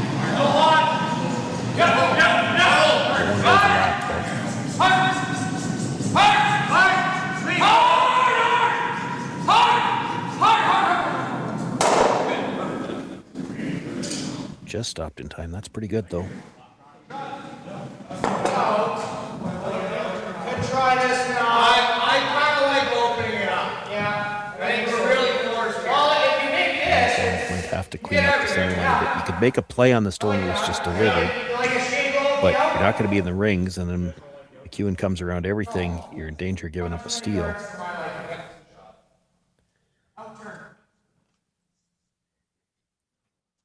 Hit this right, you could clean up all 3 guards, and then we're headed towards a blank.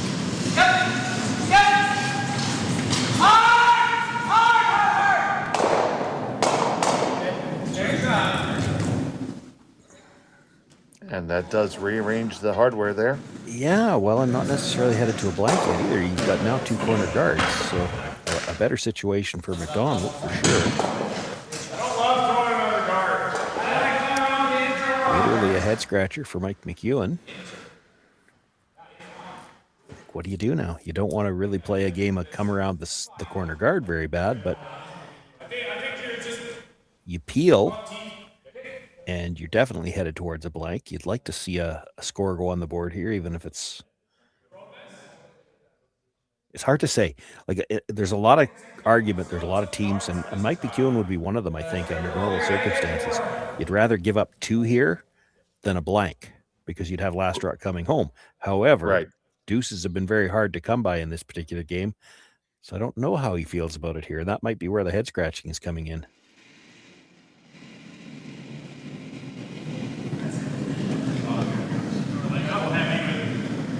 Stay close, back 4. Hold it. Stay close here, though. Let's hop in back up. Oh, it's got to curl. Back 4. Can you knife it? Knife it. Yeah, back 4. D-line. This is, guys, it's coming down. This is. Curl. This is. Going down. Curl.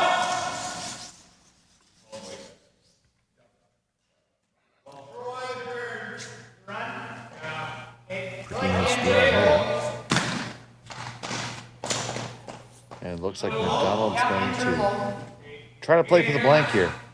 Well, it's not for sure a blank yet. If you could make the run back now, the 2 corner guards are both yellows. Like, this is, you make the run, the double. Your shooter's going to stay pretty close to right there.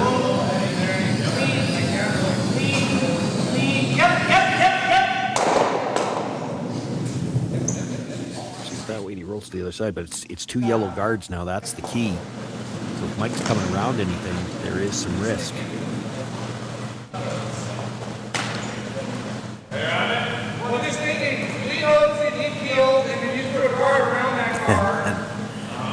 Mike's not sure what he wants to do here. He's seen this McDonald team make so many runbacks already in this game. You don't really want to give him the chance to blank, but Yeah, like if you're going to cover up this, you're cover right here. Well, Mike doesn't get to complain about people making runbacks after that last one. But this is the play. If you're going to draw. Yeah, I'm going either go or draw. I just think as soon as you hit this, I'm seeing a play. Probably. I mean, you can draw a guard around that guard, and then he can't just get rid of it. Then he might just draw. so this gets nose hitting the yellow that's tight to the rings. That's not bad. Jordan tries to draw around the corner guard. It's so high. I don't think there's anything you can draw around that that you can't chase.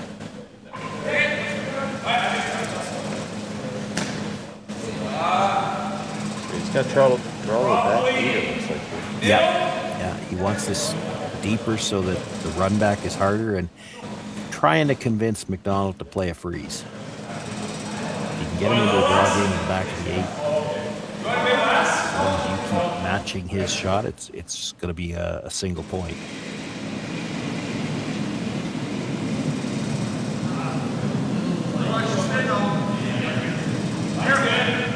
Here's Colton back. Hey, mine's great. Line is perfect. Mine's great. Back forward. Hey, go on. Put it down. Oh, you got to grow, guys. Tight. Right over there. Tight. Tight. Keep going. Keep going. Keep going. Keep going. Keep going. You get a half under. Yeah, it's pretty good. Is Jordan going to take the bait? It's like a rock behind the T-line. So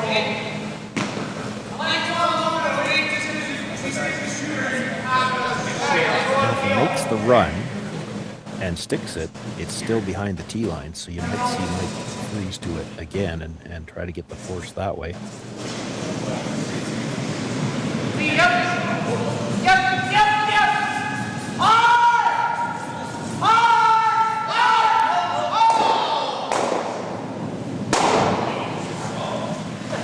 Yeah, away he goes. Another run back made.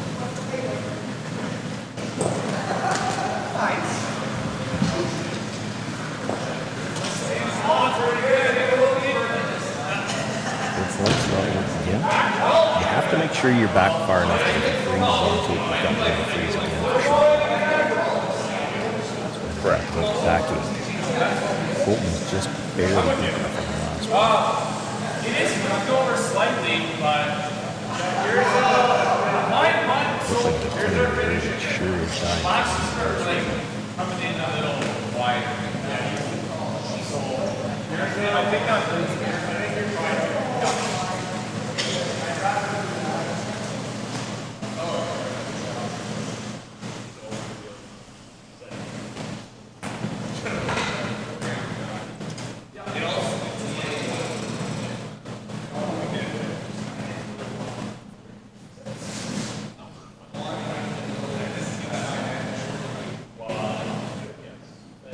McEwen getting ready to settle in.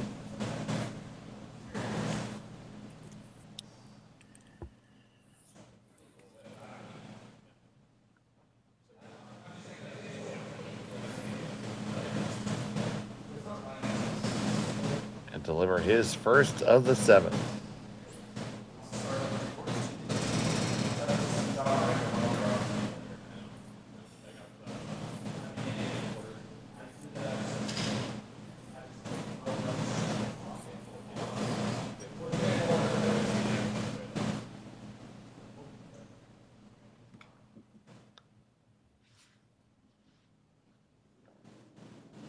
One final check with the front end, and here we go.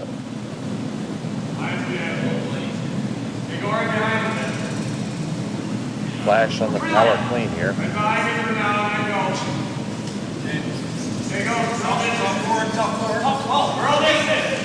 Now trying to make sure it gets there. This is way out wide. They switch up to get March to try to bring it over. Can they get it far enough and deep enough? Looks like less weight than Colton from the get-go.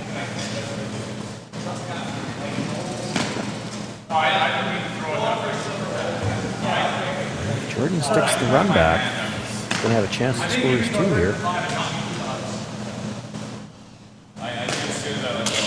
Yep. Yeah, I was looking for a bigger push, but then he didn't run it straight. All the insightful commentary I had for that.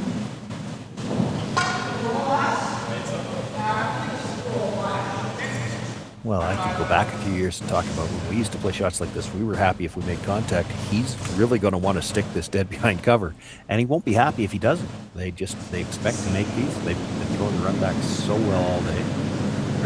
That'll be good. That'll be easy. McDonald on the run back here. Oh, no. Well, Sean Joyce this time with the commentators. Yeah, I just want to be in a good map, that's all. I think you just get him left. Give him a chance to try for the blank, so he's going to split the rings. We'll give him one. But just not give him a chance to play for the blank. Is it outside his button then? Yeah. Yeah, exactly. Like top button. Yeah. Brings it towards the draw for a tie.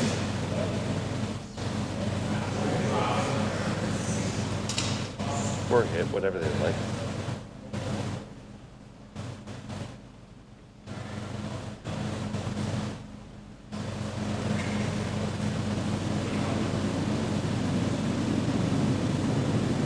Like McEwen.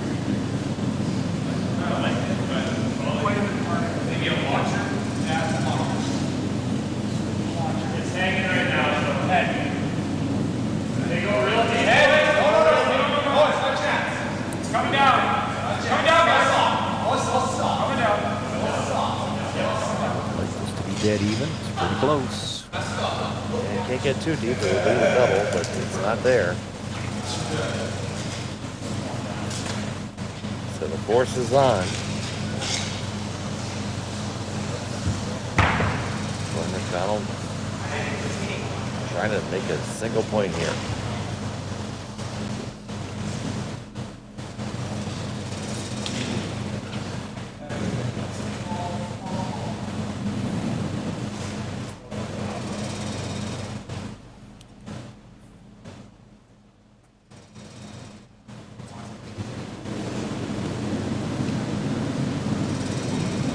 Final still in the 7th.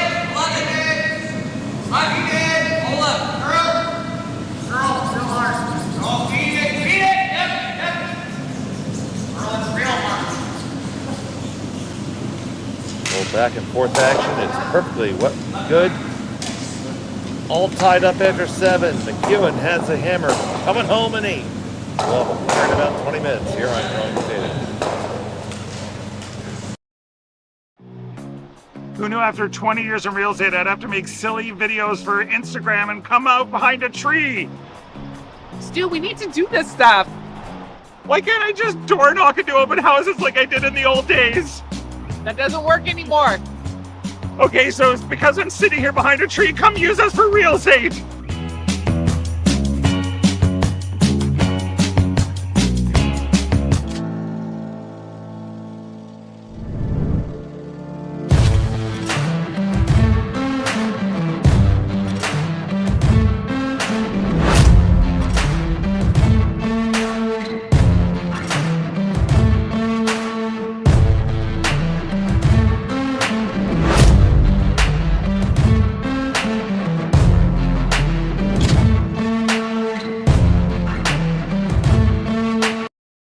All right, real talk for a second.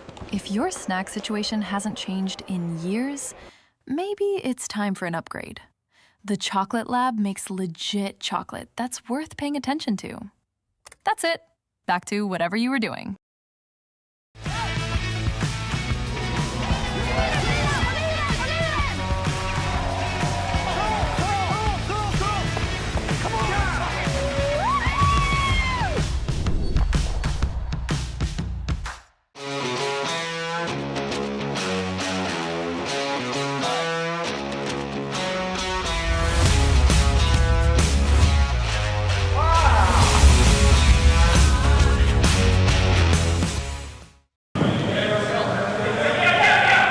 Welcome back to the Martensville Curling Club. It's the finals of the Curling Stadium. Martensville International. All tied up. Jordon McDonald, McEwen has the hammer. Joining the Red Steams here. Team number 8. Thank you so much for joining us today and all weekend. I'm Dave Schmel, joined by Sean Joyce. Matt Honan is our producer, and Haley is on the cameras.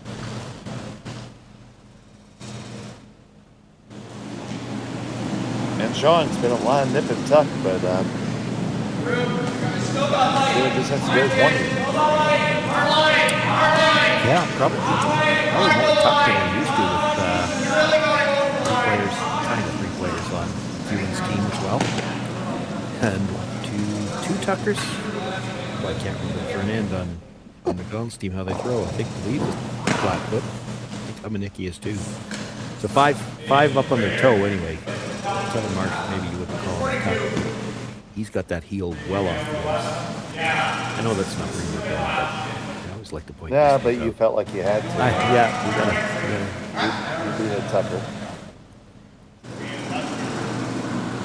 I can physically do it. This is why they make it.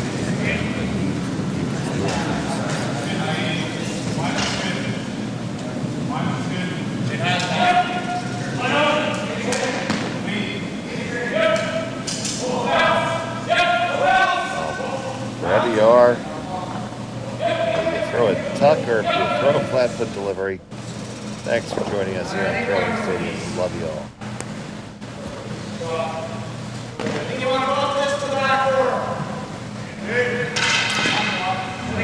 Really set up in this end. Definitely favored Mike McEwen. The 2 guards both long and staggered to do a double peel whenever they want to make it.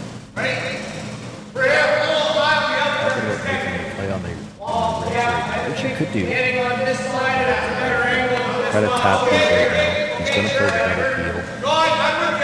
And you have to guard for a bit.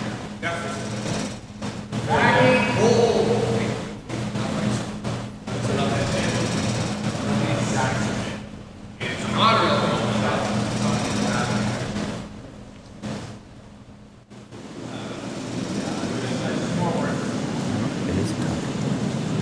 So 6 of them. 6 of them.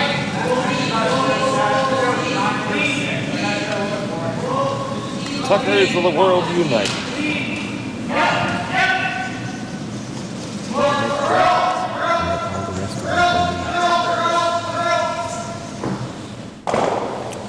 Really needed to get to the nose on that.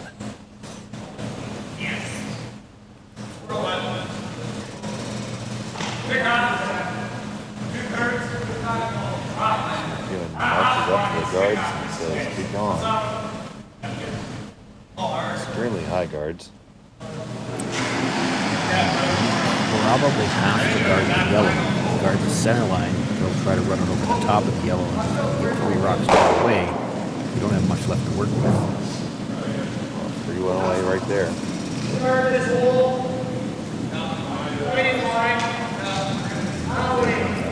He's not talking about. Maybe he is. I was going to say he's not talking about freezing right there. He's talking about guarding that line.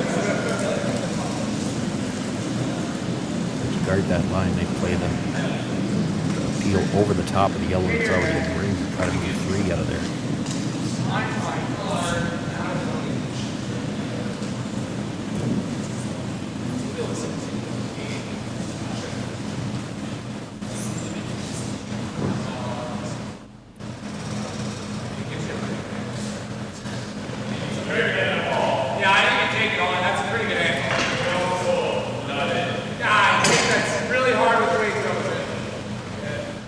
Might be a little bit worried about dead stuffing it on the red and the side of the button, but boy, you have to be able to do that. You move 3 and then even if the middle yellow doesn't leave the ring, it just spins out into the 8-foot. You're going to have something fairly open if you're not. Kevin Marsh bringing fire.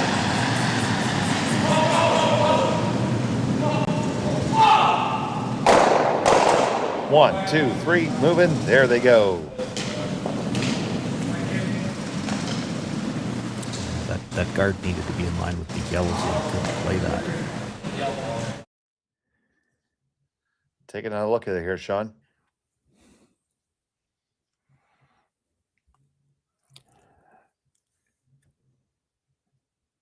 Not much more to say. I mean, I talked about it before they threw. That's what they were going to play. Now, where do you put the next guard? Maybe your best spot for a guard, rather than right on the center line, they're just going to peel that from the other side. You try to put something, so as the logos come on, if you put something right on the R in the rock channel, maybe just slightly to the straight line on there. But there's jams both ways. There's a jam in the rings, there's a jam on the corner guard. You're going to need a bit of a mistake at this point in time. And Mike McEwen, on the other hand, doesn't want to give you that opportunity. Now that he's got the chance to peel from the board side, they might be able to take care of the corner guard. They're going to try that. Hope flash on the delivery. Just a touch too thick. Goes over the top.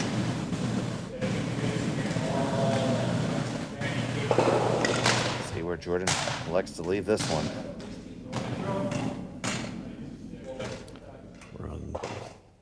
I feel like you need another guard. Well, another guard's not going to help you because they're just going to peel it. I don't mind their thought about tap the red to the back of the 4-foot. Now the question is, do you need to play it on this one, or can you wait one more shot? I think if you're tapping it back, you can afford to wait one more shot. So then the guard, somewhere where it might jam is more important. So if you tap it back, they play the double on the one in the rings. You still got the corner to go around. I don't know if they'll try to play it straight back, I think.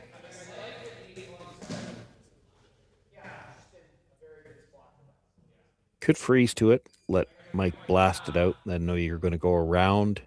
He tries the run back. If he misses it, you can sit 2 on him anyway. It'd be nice if we had the rock counter right, wouldn't it? McDonald does not have last rock here. He's only got 3 left.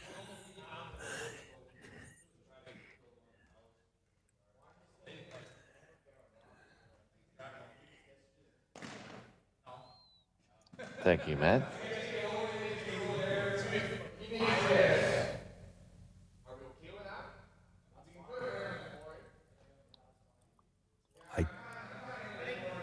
I'm not sure what they're talking about as often as they're not talking about hitting. I think they're talking about coming around the corner and hoping that Mike, trying the run back, hits it just off the nose and rolls something closer to the center line. I don't hate this. This goes back to the same idea that I was talking about where, you're not going to have anything buried on the center line. So you're hoping to sit 2 and maybe hoping that Mike rolls out. So they're going to come around the corner guard for now. You hope the run back is missed.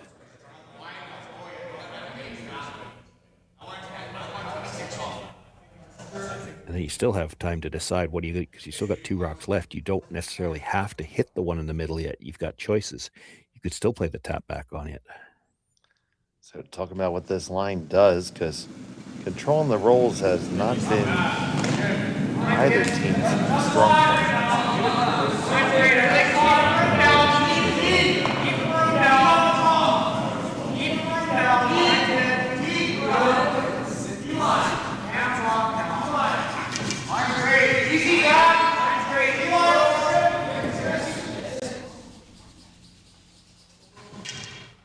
And it's underneath. Second shot. Full 12. So the run back might have to roll a little closer to the center. I mean, you could hit this right on the nose. You don't need to stick it. You could hit it over the top a little bit too and maybe lose the shooter. Hold the flash.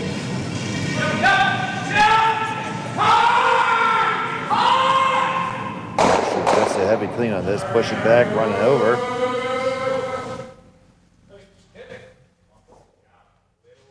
Well, now. Yeah, now you're tapping back for sure.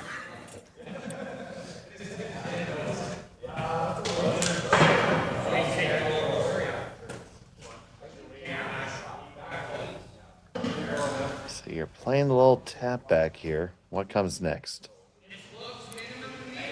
Well, I mean, if you tap it back and make a perfect pocket, Mike's going to have to try to pick it. He'd like to take one of the reds with it. But if he doesn't, he's got a pocket to freeze into. It was interesting. He looked at playing this with the out turn first, but he's playing the in partly because you got to hit this ever so slightly off the nose. And playing the in turn like this, you're coming across it with the...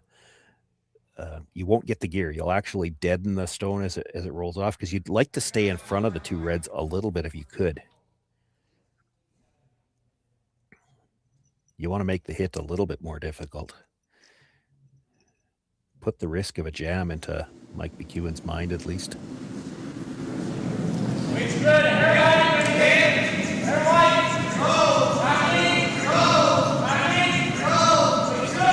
McDonald look for the tap back here.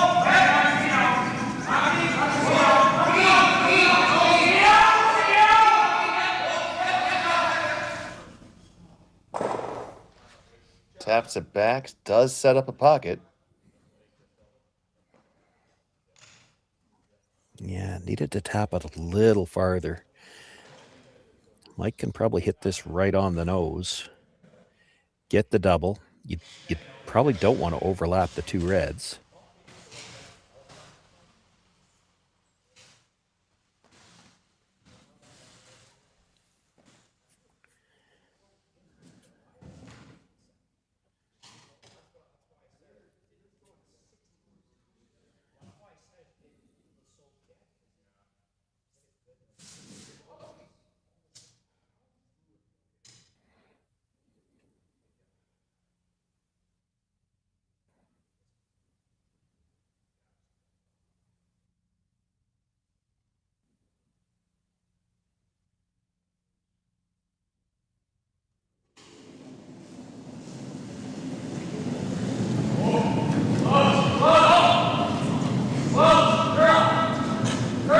On the way from McEwen. Bit. Now you freeze the pocket. Oh boy. And the plot thickens, Sean. Shot stone belonging to Jordon McDonald here.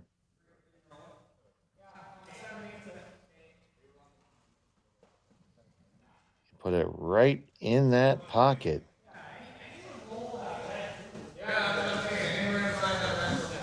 Mike McEwen has to move the Yellowstone that's there to get shot rock now. And if you've That one throws him in front of it. It's tough. Like, he might be able to come off the red into it. Do you like this turn? Well, he just threw this, so. Yeah, it's fine. He definitely doesn't want to move the yellow. He's got to be second shot.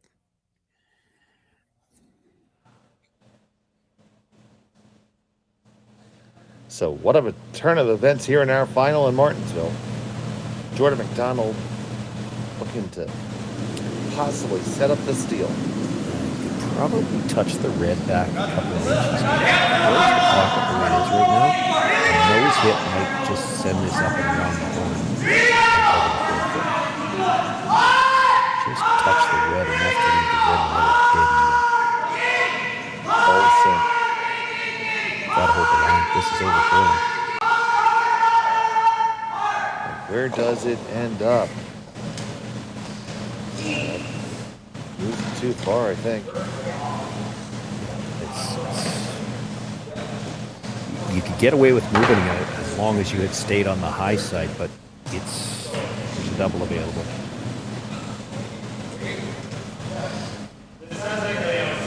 Almost might have to make the triple. I think when you're making a double on the yellows, I think there's a pretty good chance your shooter is clipping the red. Now you do have that red on the other side. Just got to kill the two yellows here. I think there's a chance all three of the stones on the button are going.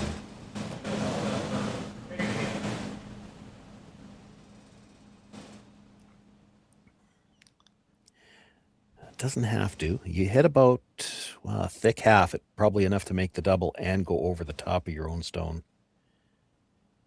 So Mike McEwen facing a loss here. Final stone, the 8th for the win.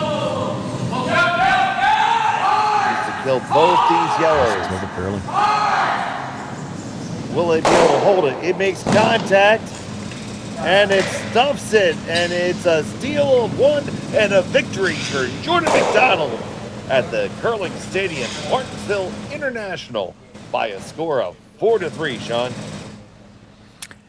Yeah, outstanding game. I went right down to the last shot. Boy, with that big weight, that was surprising to see that curl. It probably looks like it caught them off guard, too, because they certainly didn't jump the sweep early. Jordon McDonald will take it, though. That makes him a champion. He'll take home the winner's check. And you never are upset about that. And one thing we're not upset about is the fact that you guys joined us all weekend. We thank you so much for that. We appreciate everyone who watches us here on Curling Stadium every week. So, for our entire team, Sean Joyce, Matt Hone, and Kaylee, I'm Dave Schmel. Thank you for watching. Good evening. Hey, Mark, you ready for this game tonight? Yeah, I'm excited, man. Cupsy, what are you doing over there? Don't worry, boys. Was just on aztecsafety.com, took a fire extinguisher safety course. Paul, I'm putting out the fires from now on. Woo!